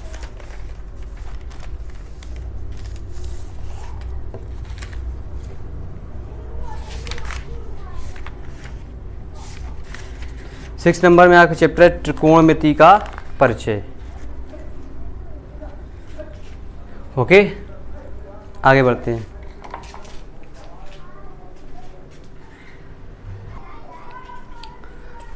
अब देखिए यहाँ पे आपके पास आते हैं चैप्टर नंबर 6 त्रिकोणमिति।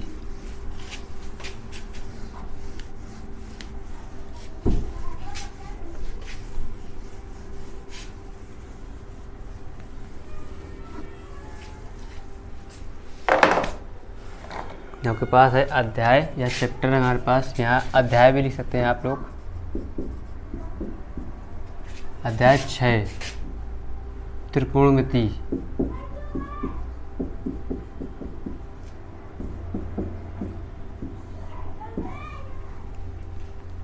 त्रिकोणमिति का परिचय शायद है, या त्रिकोणमिति भी लिख सकते हो, कोई एक का इंट्रोडक्शन ऑफ ट्रिग्नोमेट्री। अब देखिए यहाँ पर आपके पास बहुत ही बेसिक तरीके से बता देंगे आपको।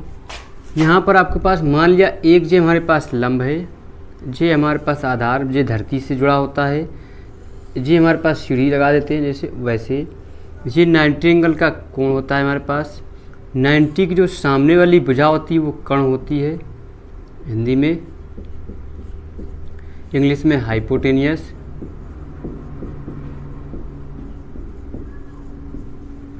और कर्ण की जो सामने वाली होती है वो होती है हमारे पास लंब, ठीक, जिसको बोलते हैं एल, या इसको बोलते हैं परपेंडिकुलर।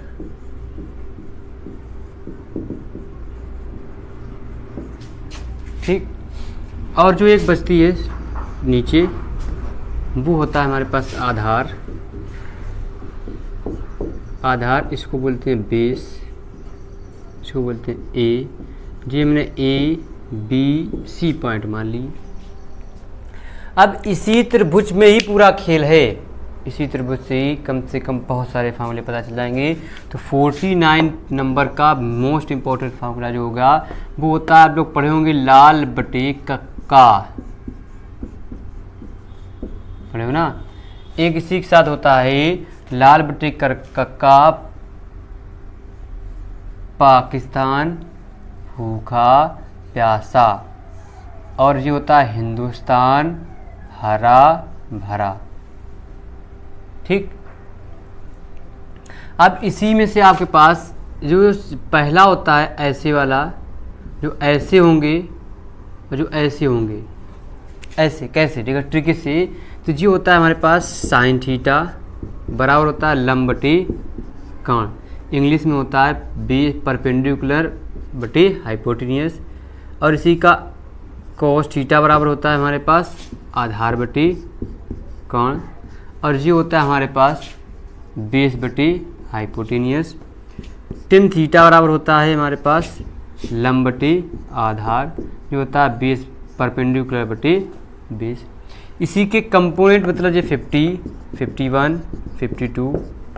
अब इसी के कंपोनेंट्स हमारे पास दूसरे जो होते हैं और में इमेजिनरी, इसके अपोजिट वो होता है हमारे पास कॉसेक थीटा बराबर क्या होता है, इसका उल्टा कर देंगे, ये हो जाएगा कर्ण बटे लंब, ये हो जाएगा हमारे पास हाइपोटेनियस अपान परपेंडिकुलर। अब इसी का होता है कॉस का उल्टा होता है सेक, सेक थीटा बराबर हो जाएगा कर्ण बटे आधार बराबर हो जाएगा हाइपोटेनियस अपान बेस। टेन का उल्टा होता है कॉट थीटा, कॉट थीटा बराबर होता है हमारे पास आधार बटे लंब, जो हो जाएगा बेस बटे परपेंडिकुलर। तो ये देखिए आपको इस ट्रिक से ये चीज़ें आ गई। ठीक। अब इन्हीं के कंप्लीमेंट जो होते हैं हमारे पास 53 में होता है साइन थीटा बराबर होता है 1 अपान कोसेक थीटा, या इसी का होता है कोसेक थीटा बराबर 1 अपान साइन थीटा होता है। 54 में लिख देंगे कोस थीटा बराबर होता है 1 अपान सेक थीटा, इसी का जो उल्टा होता है वो होता है सेक थीटा बराबर होता है 1 अपान कोस थीटा।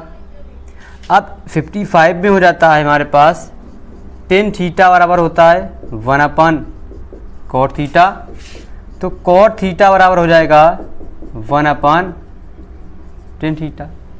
और एक 56 में यहाँ पे लिख सकते हैं साइन थीटा बराबर क्या होता है, sorry tan theta, tan theta बराबर होता है sine theta upon cos theta. और 57 में होता है कॉट थीटा बराबर क्या होता है कोस थीटा बटे साइन थीटा।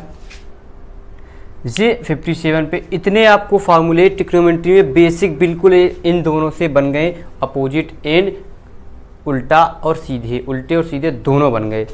अब इसके आगे आप लोग इतना स्क्रीनशॉट जल्दी से ले लीजिए, हम इधर हटते हैं फिर आगे बढ़ते हैं। चुटकियों में अभी फार्मूले सारे हो जाएंगे आपके।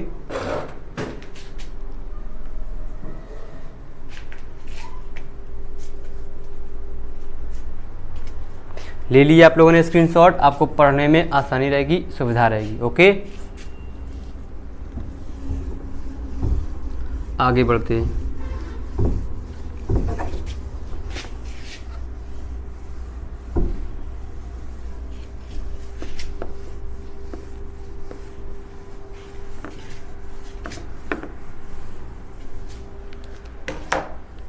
अब आते हैं 58 पे। एक हमारे पास फार्मूला होता है sine square theta plus cos square theta, और क्या होता है 1 होता है। अब इन्हीं से हम फार्मूले और बना लेंगे, ठीक। जो होता है 59 पर एक होता है हमारे पास, क्या होता है coat square theta plus tan square theta, और क्या होता है 1 होता है, आप लोग जानते होंगे। सॉरी उल्टे लिख दिए हैं यहाँ पे, एक चीज़ गड़बड़ हो गई। पहले अभी आप लोग को इससे फार्मूले बनाते हैं। देखिए इसके 3 फार्मूले बनेंगे। कैसे? इसको अगर उस तरह भेज देंगे तो जो हो जाएगा 59 पर साइन स्क्वायर थीटा, और क्या होता है 1 माइनस का कॉस स्क्वायर थीटा, आप लोग याद रखिएगा। 60 बराबर होता है कॉस स्क्वायर थीटा, और होता है 1 माइनस का साइन स्क्वायर थीटा। बन गए। अब इसी के नीचे आ जाता है 61 पर। 61 पर होता है हमारे पास sec square theta minus cot square theta बराबर होता है 1। तो जी उस तरफ जाएंगे, क्या हो जाएगा प्लस का, sorry sec square theta plus tan square theta. तो 62 में बन जाएगा सेक स्क्वायर थीटा बराबर हो जाएगा 1 प्लस का टेन स्क्वायर थीटा। और 63 में अगर बनाएंगे टेन स्क्वायर थीटा बराबर हो जाएगा क्या सेक स्क्वायर थीटा माइनस का 1 होता है। अब यहाँ पे आ जाएगा 64 पर। आप लोग समझ रहे हैं फार्मूले कैसे बन रहे हैं। इनसे हमारे ये 2 बन गए, इससे हमारे ये 2 बन गए। एक और होता है आगे, उसके भी आपको बनाते हैं, दिखाते हैं। आप लोग देखिएगा, बहुत आसान है। ये होता है cosec square theta minus code square theta बराबर क्या होता है 1। ये माइनस का उत्तर पे जाएंगे, क्या हो जाएंगे 65 पे कोसेक स्क्वायर थीटा हो जाएगा 1 प्लस का कॉट स्क्वायर थीटा। और अगर यहाँ पे 66 पे बनाएंगे तो ये कोट स्क्वायर थीटा बराबर हो जाएगा कोसेक स्क्वायर थीटा माइनस का 1। देखिए ऐसे ये हमारे पास फार्मूले बन रहे हैं, बहुत ही इंपॉर्टेंट तरीके से।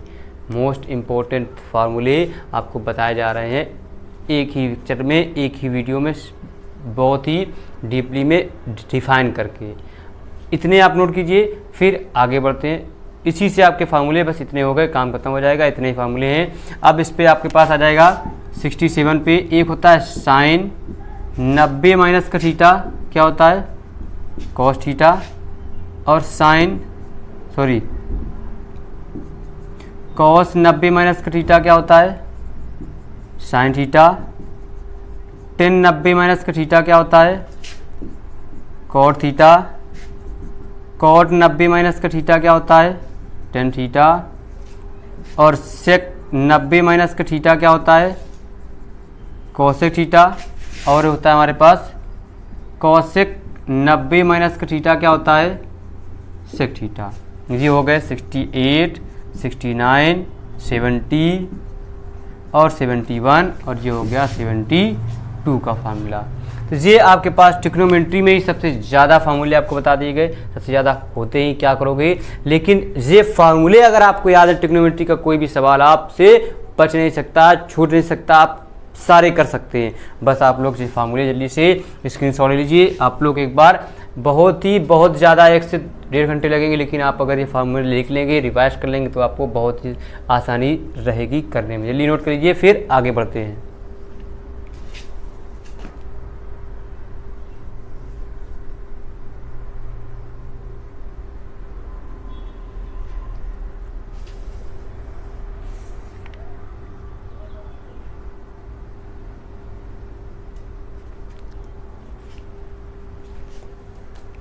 नोट कर चुके।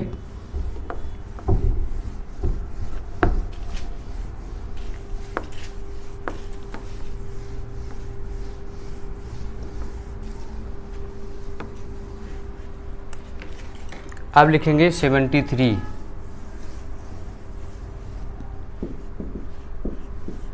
73 में हमारे पास क्या हो जाएगा, इसके लिए फार्मूला आपके पास होता है, एक फार्मूला आप लोग पढ़े होंगे साइन 2 थीटा का। क्या होता है, 2 साइन थीटा इंटू में ये इंटू में कॉस थीटा होता है। और कॉस 2 थीटा के फार्मूले आप लोगों ने पढ़े होंगे, एक होता है 2 कोस का थीटा माइनस का 1, एक कोस 2 थीटा का जो होता है हमारे पास 1 माइनस का 2 साइन स्क्वायर थीटा होता है। कोस 2 थीटा का एक और फार्मूला होता है, वो होता है cos square theta minus sine square theta.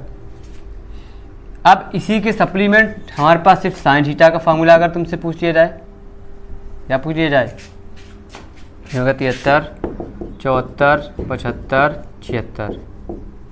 अब मान लीजिए 77 में हमने इसी के यहाँ लिखेंगे क्योंकि आपको ज़्यादा समझ में आ जाएगा। 77 में इसका साइन थीटा का एक हमारे पास साइन 2 थीटा के बजाय साइन थीटा अगर लिख दिया गया तो फार्मूला क्या हो जाएगा, बहुत आसान है। अभी आपको इसमें टेबल भी बनाना बताएंगे, टेबल को समझाना बताएंगे।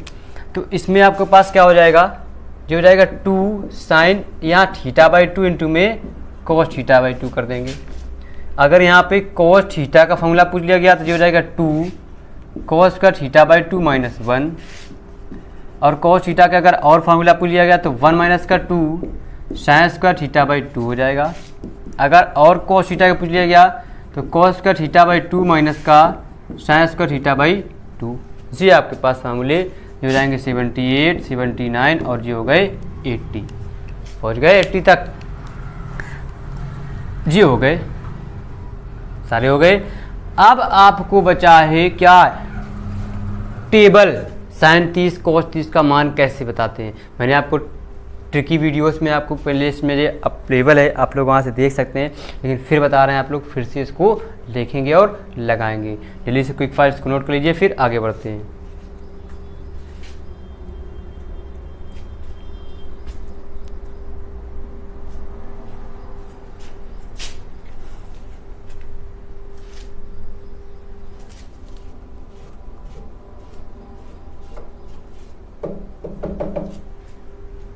हो गया,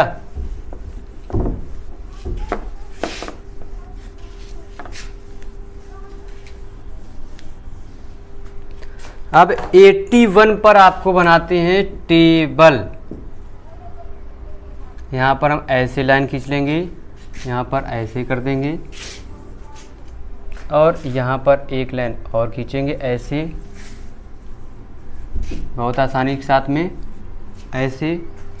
यहाँ पर एंगल लिखेंगे 0, यहाँ लिखेंगे 30, यहाँ लिखेंगे 45, यहाँ लिखेंगे 60, यहाँ लिखेंगे 90। ओके, और यहाँ लिखेंगे थीटा। यहाँ पर आ जाएगा हमारे पास साइन थीटा। पहले हम संख्या लिखेंगे साइन थीटा में, क्या करना, कुछ नहीं करना है आपको। पहले तो लिखेंगे यहाँ पर 0 अप्लाई, अभी देखिए साइन थीटा बाद में लिखेंगे, पहले 0 1 2 3 4।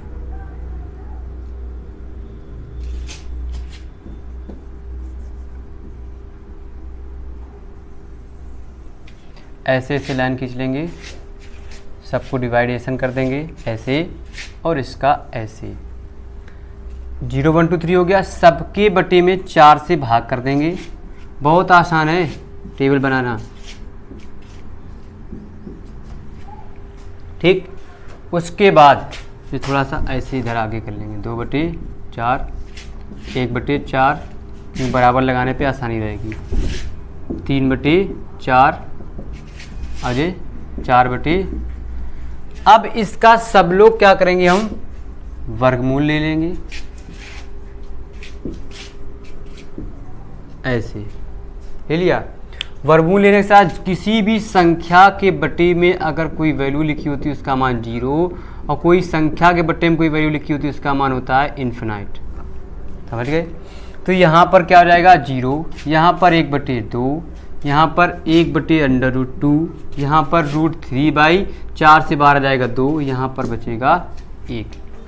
तो ये जो कंडीशन हमने अप्लाई करी है, ये मान किसका आया है, ये साइन का मान आया है। यहाँ पर लिखेंगे साइन थीटा, साइन 0 का मान 0, साइन 30 का मान 1/2, साइन 45 का मान 1/√2, साइन 60 का मान √3/2, साइन 90 का मान 1 होता है।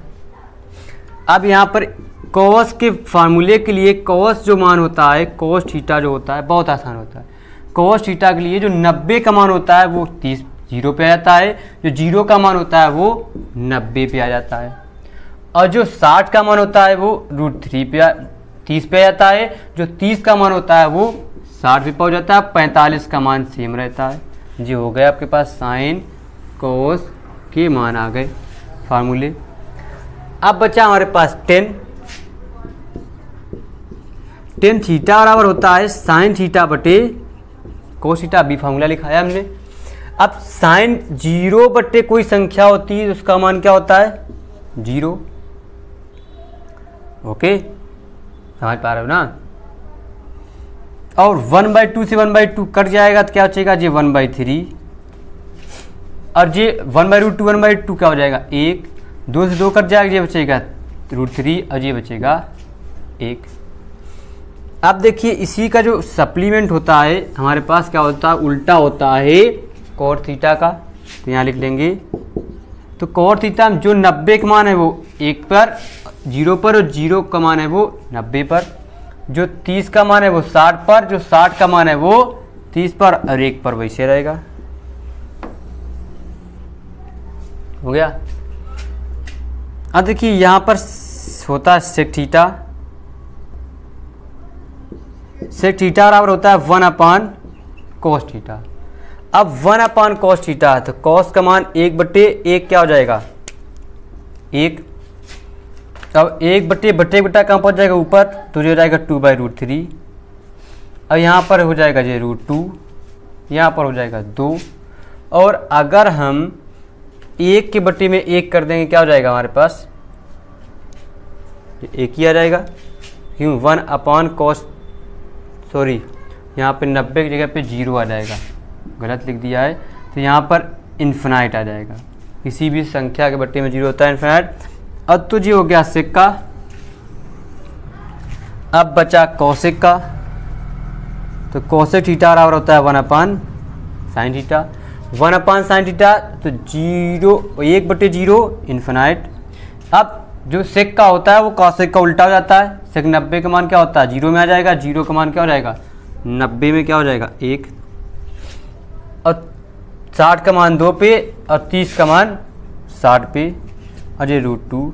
ये हो गई आपके पास टेबल कंप्लीट।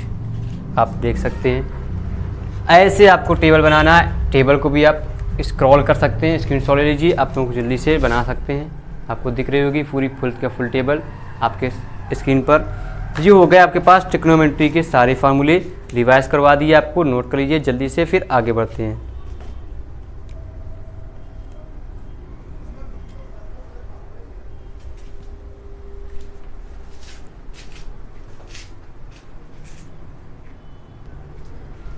अब देखिए आगे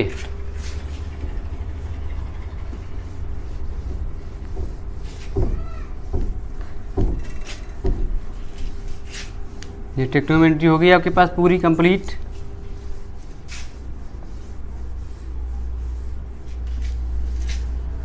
अब चैप्टर आपके पास होता है 7 में क्या होता है त्रिकोणमिति के कुछ होते हैं अनुप्रयोग। ये चैप्टर का नाम है आपके पास। उसमें कुछ नहीं, बस आपको उन्नयन कोण त्रिकोणमिति के कुछ अनुप्रयोग को समझना है, ठीक है। अब देखिए त्रिकोणमिति के जो कुछ अनुप्रयोग होते हैं उनको कैसे करेंगे। उसके लिए आपके पास कुछ नहीं करना है, आपको सिर्फ एंगल समझना है। जैसे हमने मान लिया ऐसे और ऐसे, यहाँ पर हमारे पास हवाई जहाज है, मान लिया हवाई जहाज, यहाँ पर पृथ्वी है, ठीक। और ऐसे ही एक हमने इधर बनाया, ये पृथ्वी पर हम देख रहे हैं, और ये हवाई जहाज है।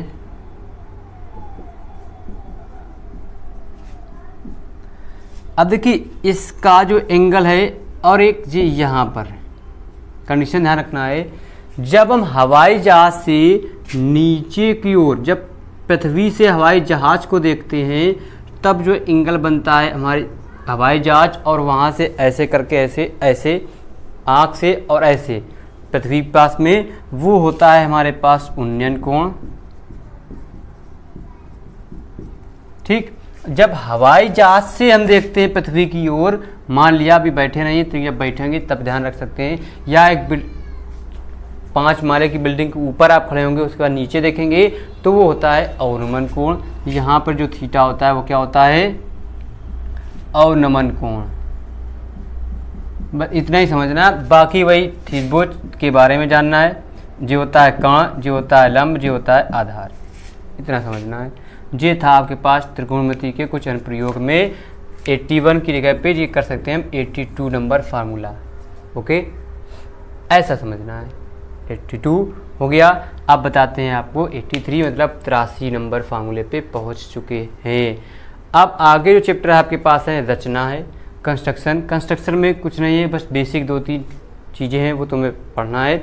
बाकी वही आपको ज्योमेट्री मतलब प्रकार, पटरी, पेंसिल, रबड़, कटर, इसकी ज़रूरत पड़ती है, इसके सारी चीज़ें हो जाती हैं। ओके, आगे बढ़ते हैं, इसको बना लीजिए या समझ लीजिए।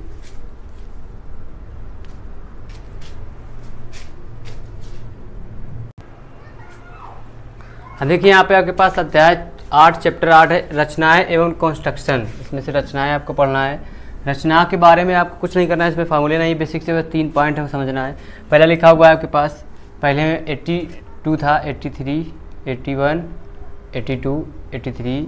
अब आपको बताते हैं 84, 85, 86 पर। अब देखिए एक रेखा को दिए गए अनुपात में, कोई एक रेखा दी होगी उसको दिए गए अनुपात में डिवाइड कर देता है, जो अनुपात दिया होगा सवाल में।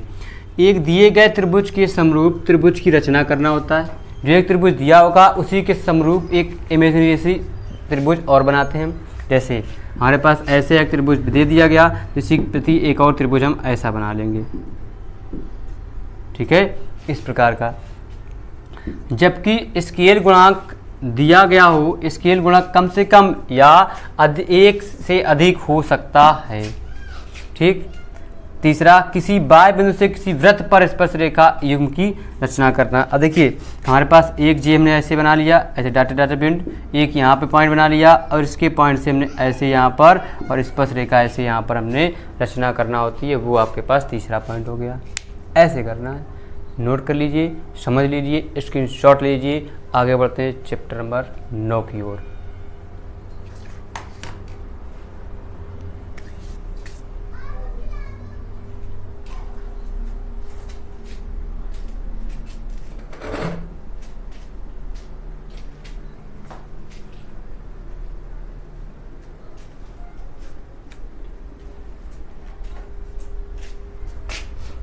नोट कर चुके?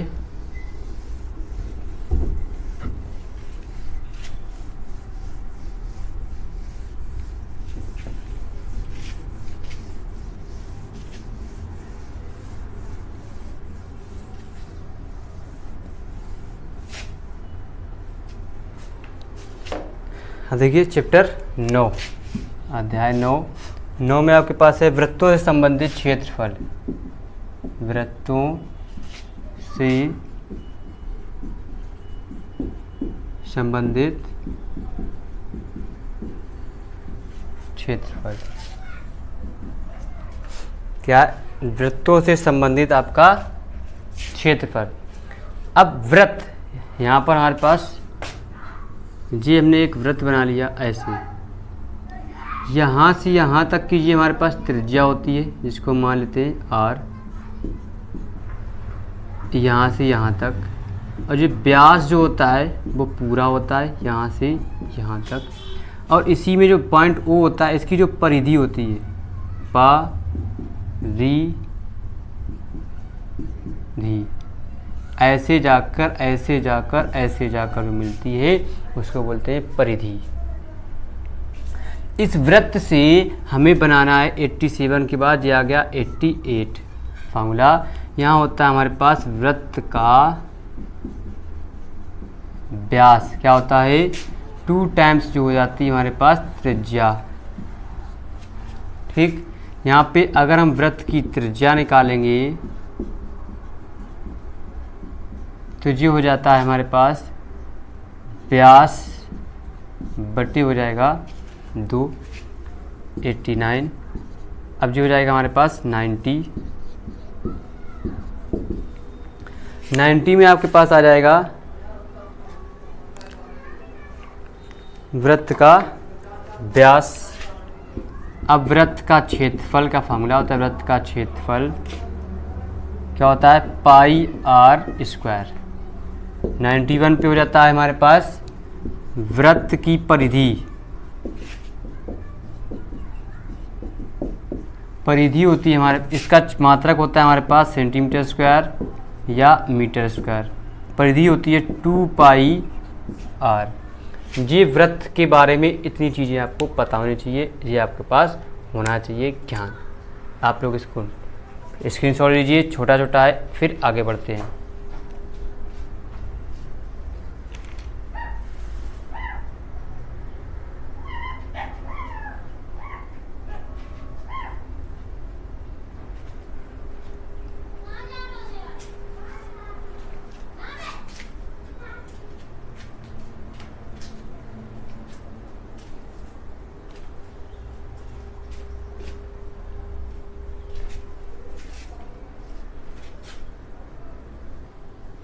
अब देखिए वृत्तों से संबंधित क्षेत्रफल के फार्मूले में आपके पास लिखे हुए हैं।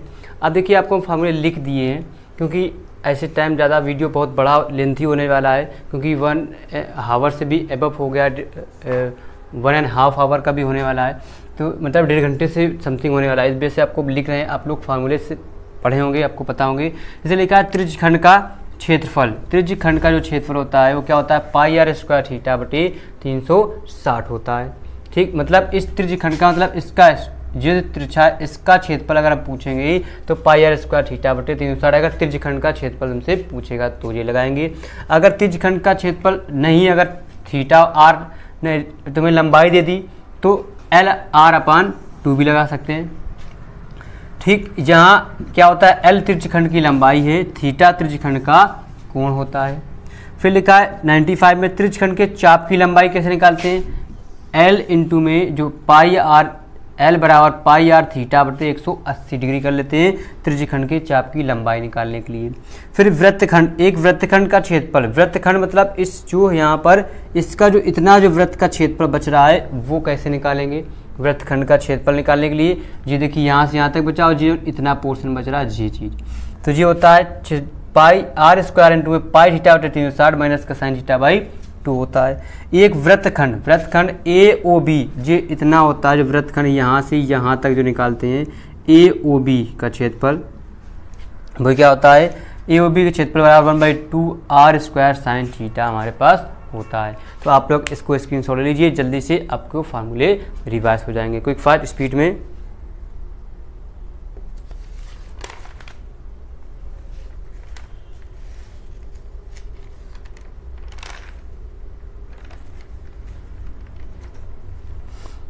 तो जी आपके पास चैप्टर नंबर 9 कंप्लीट हो गया। अब आपको बताएंगे चैप्टर नंबर 10। 10वां चैप्टर आपके पास पृष्ठीय क्षेत्रफल और आयतन है। ठीक है, जल्दी से नोट कर लीजिए, फिर आगे बढ़ते हैं।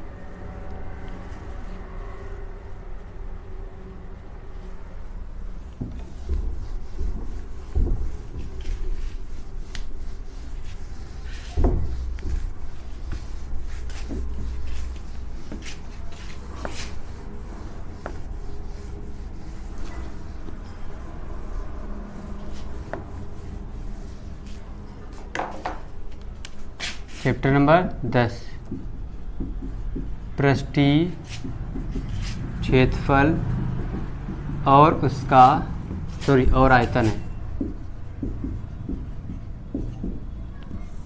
जी ये चैप्टर का आपके पास नाम है। आगे 10वें चैप्टर में वो आपको पढ़ना है। अब इसमें आपके पास घनाभ, घन, शंकु, बेलन और क्या छिन्नक, इतने टॉपिक आपको इस चैप्टर के अंदर पढ़ने होंगे। इन्हीं के आपको फार्मूले, इन्हीं के आपके न्यूमेरिकल मिलेंगे। तो आपका फार्मूला भी हम लिखते हैं, आप लोग जल्दी से नोट कीजिएगा, देखिएगा। अब देखिए आपके पास जो पृष्ठीय क्षेत्रफल और उसका आयतन है, उसमें देखिए आपके पास घन बना देते हैं। पहले हम घन के बारे में जानना है हमको।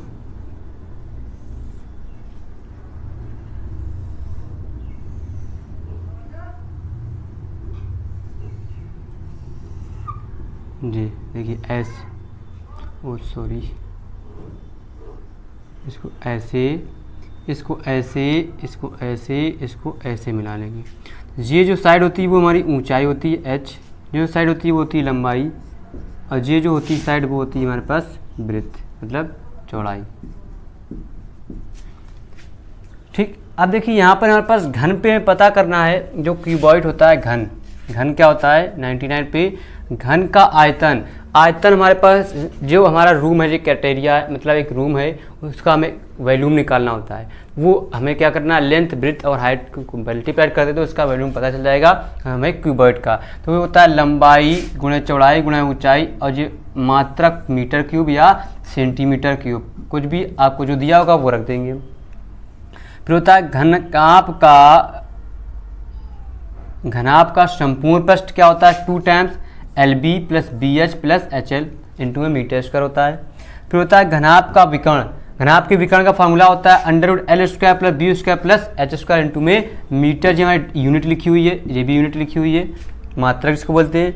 घनाभ के चारों दीवार, घनाभ की 4 साइड होती हैं, देखो 1, 2, 3 और ये वाली चौथी, ये चारों साइड होती हैं। इन दीवारों का अगर क्षेत्रफल पूछ लिया गया आपसे तो क्या होता है 2 टाइम्स लंबाई प्लस चौड़ाई को जोड़ देंगे और हाइट से मल्टीप्लाई कर देते हैं और मात्रक मीटर स्क्वायर बन जाएगा। फिर हमारे पास होता है 103 पे घन, घन मतलब होता है हमारा क्यूब। क्यूब क्या होता है, घन हमारे पास ऐसे, घन की चारों साइड्स जितना जैसा भी होता है सब बराबर होता है घन में। ठीक,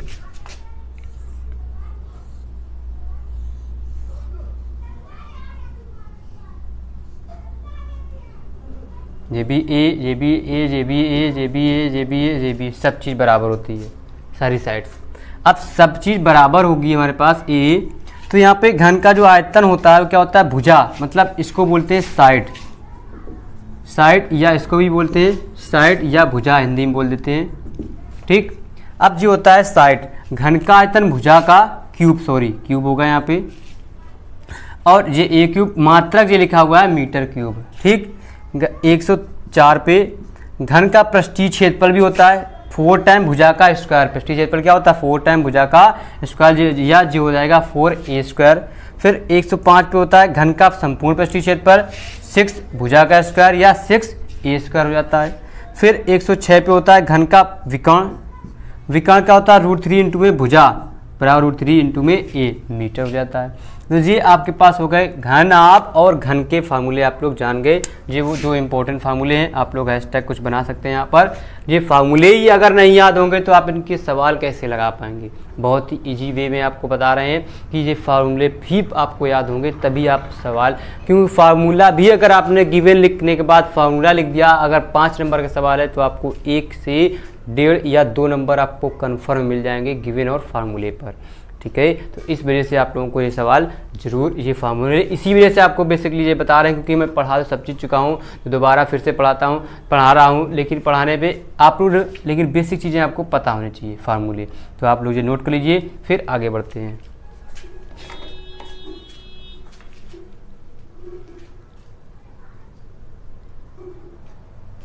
जल्दी से नोट कीजिए, स्क्रीनशॉट लीजिए, आप लोग आसानी से इसके प्रिंट आउट निकाल सकते हैं, आप लोग देख सकते हैं।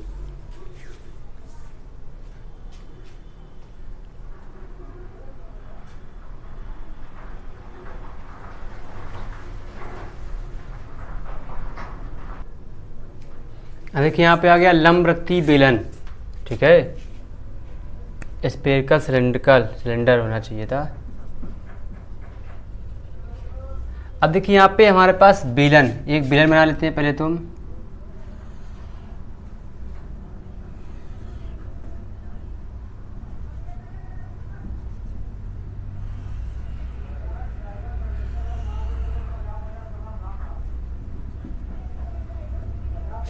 बन गया। जो होती है हमारे पास h, यहाँ से होती है हमारे पास r ऊंचाई, जी r, जी a b c d o dash, हमने पॉइंट बना दिए।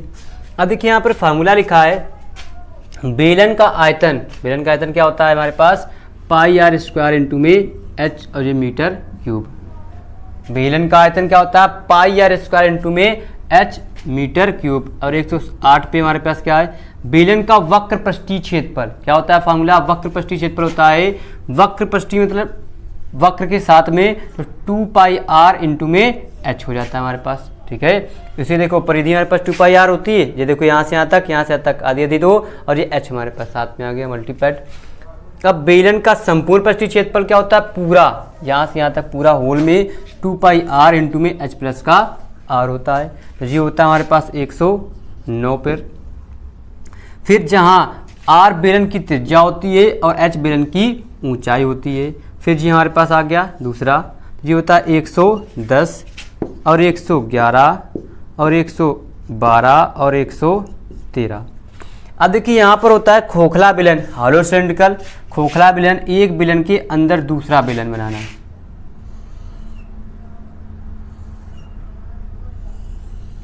ऐसे करके ये बन गया, इसके अंदर एक और बनाएंगे।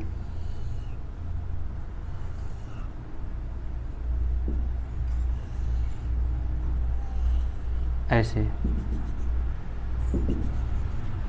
ऐसे काटते हैं और इसको ऐसे।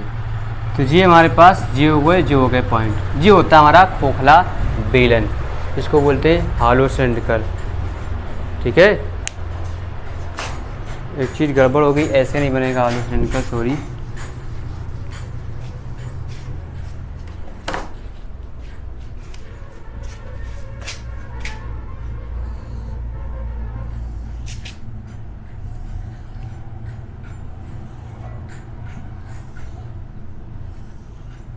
ऐसे बनाने के बाद फिर यहाँ से हम एक और बनाते हैं।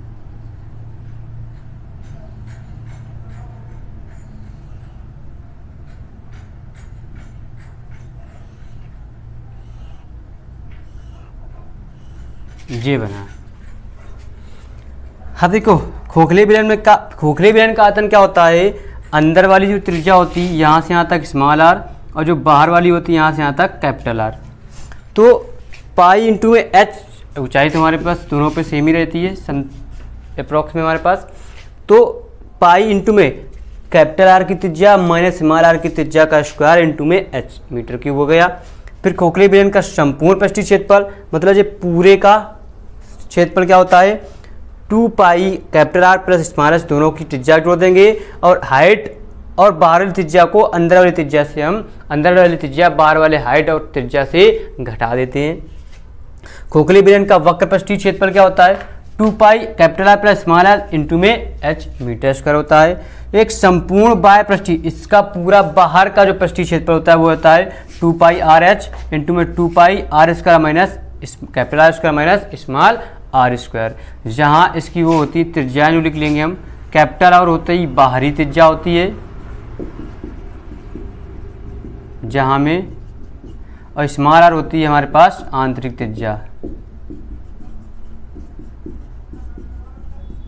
ठीक है जी, हो गया आपके पास। तो आप लोग इतना नोट कर लीजिए, फिर आगे बढ़ते हैं। आपके पास और सारे फार्मूले हैं। अब आ गया गोला आएगा, गोला इस अर्ध गोलार्ध आ जाएगा, फिर शंकु आएगा, फिर शंकु के छिन्नक का क्षेत्रफल आएगा। तो थोड़े से और फार्मूले हैं, जल्दी से नोट कर लीजिए, क्योंकि जब तक ये फार्मूले आपको नहीं पता होंगे, नहीं मालूम होंगे, तब तक आप सवाल नहीं लगा सकते। इस वजह से फार्मूलों का ज्ञान होना आपके पास अति आवश्यक है। जल्दी से नोट कर लीजिए, फिर आगे बढ़ते हैं।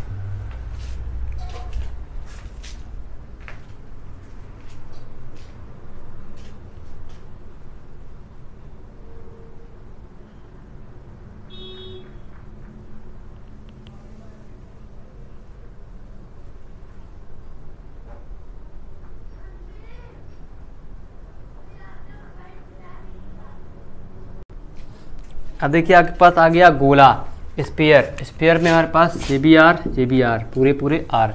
इसमें भी हमारे पास ये भी आर्क। देखिए गोले स्फीयर में क्या होता है, इसमें होता है गोले का आयतन 4/3 पाई आर क्यूब होता है, मीटर क्यूब आ गया यूनिट। और गोले का वक्र पृष्ठीय क्षेत्रफल 4 पाई आर स्क्वायर होता है, जी 115, जी 116 और जी हो गया 117, जी हो गया 118, जी हो गया 119। तो गोले का वक्र पृष्ठीय क्षेत्रफल क्या होता है, 4 पाई आर स्क्वायर होता है। खोखले गोले का आयतन, मतलब जब खोखला गोले के अंदर, देखो ये खोखला बना है, गोले के अंदर गोला बना है, तो इसमें एक स्मॉल आर होती है, एक कैपिटल आर, तो 4/3 पाई कैपिटल आर क्यूब माइनस का स्मॉल आर क्यूब हो जाता है। फिर जहां आर बाहरी त्रिज्या, स्मॉल आर आंतरिक त्रिज्या होती है। फिर होता है अर्धगोला हेमिस्फीयर। क्या होता है, हेमिस्फीयर भी हमारे पास पड़ी हुई हेडिंग। हेमिस्फीयर अर्धगोले का आयतन 2/3, मतलब आधा, मतलब गोले से ही आधा कर देते हैं, 2/3 पाई आर क्यूब। अर्धगोले का आयतन मतलब ये 4 पाई आर स्क्वायर होता है, ये 2 पाई आर स्क्वायर होता है। अर्धगोले का संपूर्ण पृष्ठीय क्षेत्रफल 3 पाई आर स्क्वायर मीटर स्क्वायर होता है। ये आपके पास हो गए अर्धगोला स्फीयर गोले के। अब आगे बढ़ते हैं, तो आप लोग इतना नोट कर लीजिए, जल्दी से स्क्रीनशॉट लीजिए, आप लोग पढ़ लीजिए, रिवाइज कर लीजिए, क्योंकि आप लोग जब तक ये फार्मूले नहीं याद होंगे आप न्यूमेरिकल नहीं लगा सकते हैं। जल्दी से नोट कीजिएगा क्विक फास्ट स्पीड में।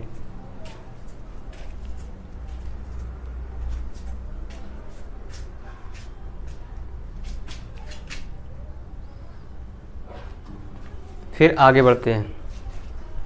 नोट कर चुके आप लोग, मज़ा आ रहा होगा क्योंकि बहुत अच्छी तरीके से बस एंड होने वाला है आपके पास। लास्ट चैप्टर चल रहा है, लास्ट में एक चैप्टर और बकाया है, वो भी हो जाएगा आपके पास। अब देखिए आपके पास आ गया शंख लंबवर्ती शंकु, शंकु की त्रिज्यक। अब शंकु के बारे में पढ़ेंगे। शंकु हमारे पास कैसे बनता है, आप लोग लिया चना खाए होंगे या कौन आइसक्रीम खाते हैं, ऐसे आकार का बनता है हमारे पास शंकु।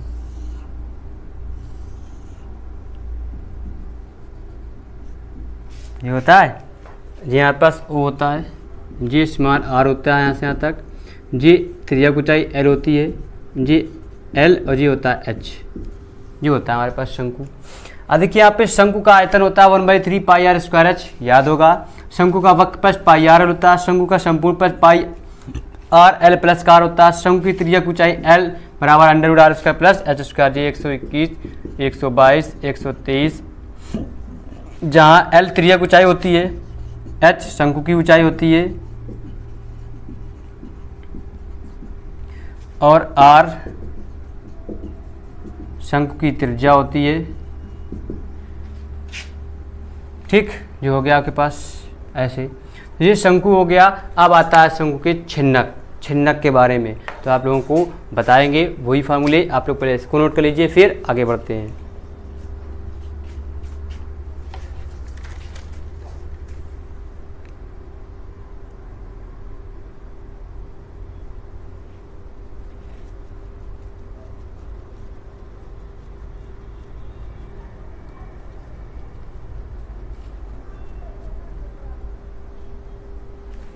हो गया, नोट करते हैं आगे।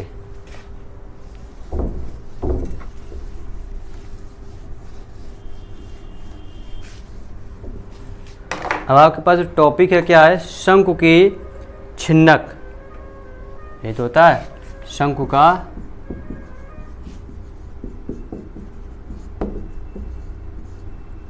छिन्नक। अब आपको इसके बारे में बताते हैं पहले। देखिए इसमें हमारे पास जस्ट लाइक ऐसे कोण बना होता है, ठीक। इसको हम क्या ऐसे ऐसे ऐसे और ऐसे काटते हैं, ठीक, कटिंग करते हैं। तो इसको ऊपर वाला तल ऐसे हो जाएगा,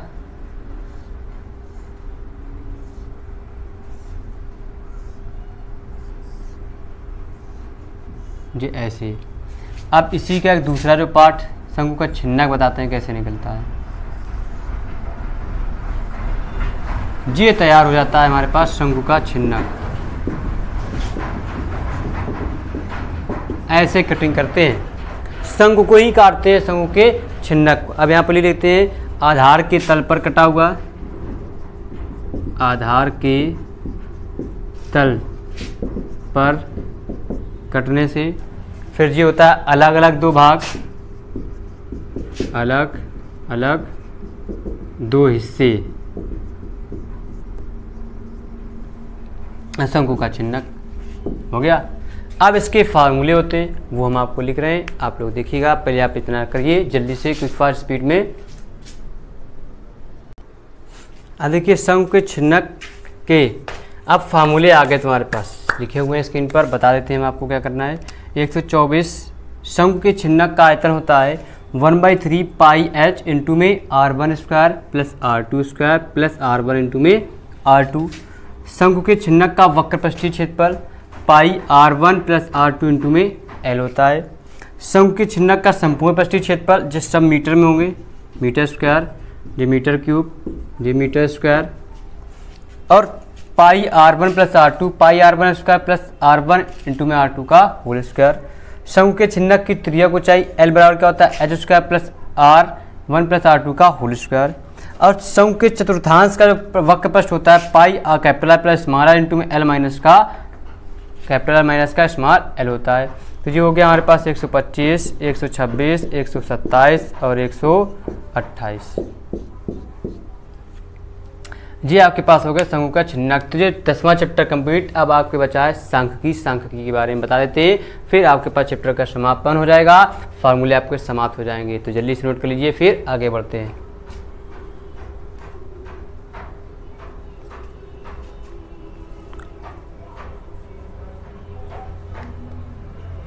ओके, नोट कर चुके, आगे बढ़ते हैं।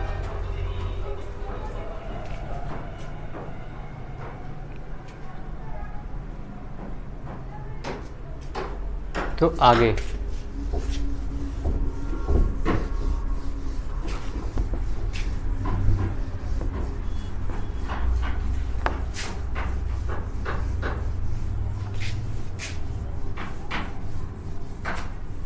अब यहाँ पे चैप्टर आपके पास आ गया 11वां, सांख्यिकी।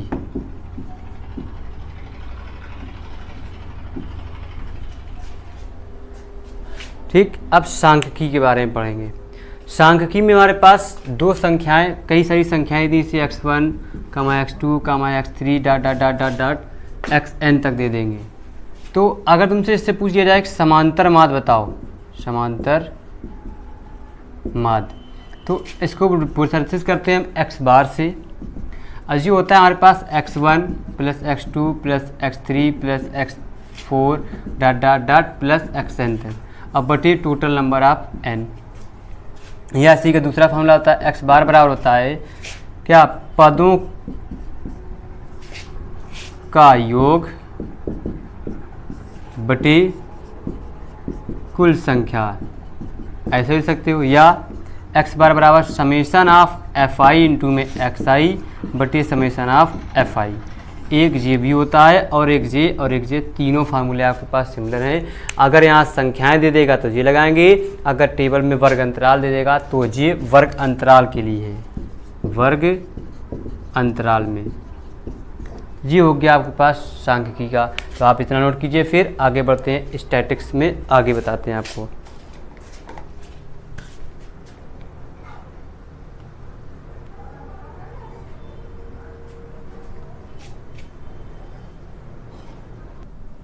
आपके पास एक और होता है लघु विधि से हम निकालते हैं समांतर माद। तो कैसे निकालते हैं, x बार बराबर a प्लस का समेशन ऑफ fi इंटू में ui इंटू में h बट्टी समेशन ऑफ fi होता है।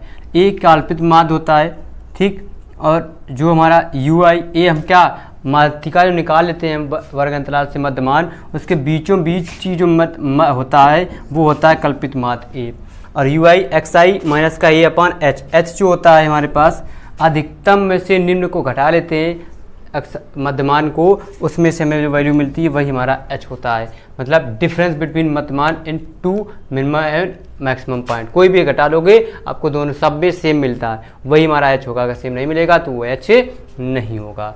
जो हो गया आपके पास। अब यहाँ पे आता है बहुलक और माध्यिका निकालने के लिए। आप इतना नोट कर लीजिए, फिर बताते हैं आपको बहुलक और माध्यिका बहुत ही जल्दी से, क्विक फास्ट स्पीड में।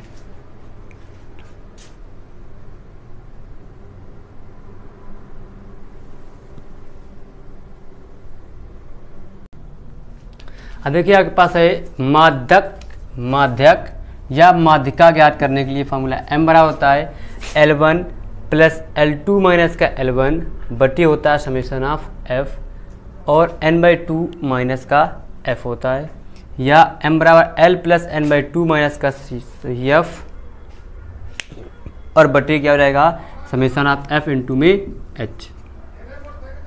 L1 क्या होता है माध्यिका वर्ग की निम्न सीमा होती है, L2 क्या होता है माध्यिका वर्ग की उच्च सीमा होती है, और f क्या होता है माध्यिका वर्ग की बारंबारता होती है, n क्या होता है बारंबारताओं का योग होता है, और c बराबर कैपिटल F माध्यिका वर्ग से पहले वर्ग की संचयी बारंबारता होती है। ये माध्यिका के लिए आपके पास फार्मूले हो गए।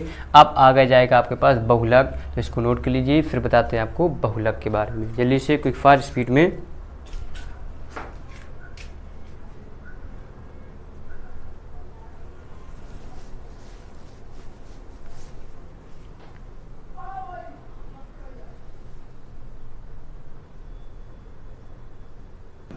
देखो आपके पास आ गया बहुलक। बहुलक के लिए क्या है हमारे पास, बहुलक के लिए बहुलक बराबर L स्मॉल l होता है प्लस F1 माइनस F2 बटे 2F1 minus F0 minus F2 into में h होता है। बहुलक निकालते कैसे, एक बहुलक दूसरा होता है, अगर तुम्हें बहुलक माध्यिका और माध्य मतलब जो होता है जी, इसके लिए समांतर माध्य भी यहाँ पे यूज करते हैं, समांतर माध्य, ठीक। L क्या होता है बहुलक वर्ग की निम्न सीमा होती है, H क्या होता है वर्ग अंतराल की माप होती है, F1 क्या होता है बहुलक वर्ग की बारंबारता होती है, F2 क्या होता है बहुलक वर्ग से ठीक पहले वर्ग की बारंबारता होती है, F0 क्या होता है बहुलक वर्ग के ठीक बाद में आने वाली वर्ग की बारंबारता होती है। ये आपको सवाल बताए गए, हमने बताए, वहाँ पर आपको बताया है F1 F2 F0 कैसे निकाला जाता है। बस आपको क्या करना है, वीडियो तो आप लोग देख चुके होंगे, बस आपको यहाँ पे फार्मूले रिवाइज कराए गए, फार्मूले बताए गए, आप लोग को अच्छा लगा होगा, आप लोग रिस्पांस भी अच्छा दीजिए, क्योंकि बहुत मेहनत लगी होगी ये फार्मूले बनाने में, वीडियो में लिखने पे और आपको बताने में। 2 घंटे की क्लास आपको समथिंग 2 घंटे की क्लास है, तो 2 घंटे में आप लोग मेहनत हमारी क्या है, ऐसे व्यर्थ मत कीजिएगा। आप लोग मेहनत को क्या, वीडियो को लाइक जरूर करके जाइएगा और वीडियो को शेयर कर दीजिएगा, क्योंकि आपके थ्रू किसी और का भी फ़ायदा हो जाएगा। ग्रुप पे कहीं पर भी आप लोग शेयर कर सकते हैं, आप लोगों के लिए कोई बाउंडेशन नहीं है। और वीडियो को लाइक करके जाइएगा। अगर सेशन पसंद आया हो तो वीडियो पे कमेंट जरूर कीजिएगा, ठीक है। तो कल फिर मिलेंगे आपके पास नेक्स्ट वीडियो में, नेक्स्ट नए तरीके के नए उत्साह के साथ। और आप तब तक के लिए नमस्कार, बाय बाय, टाटा।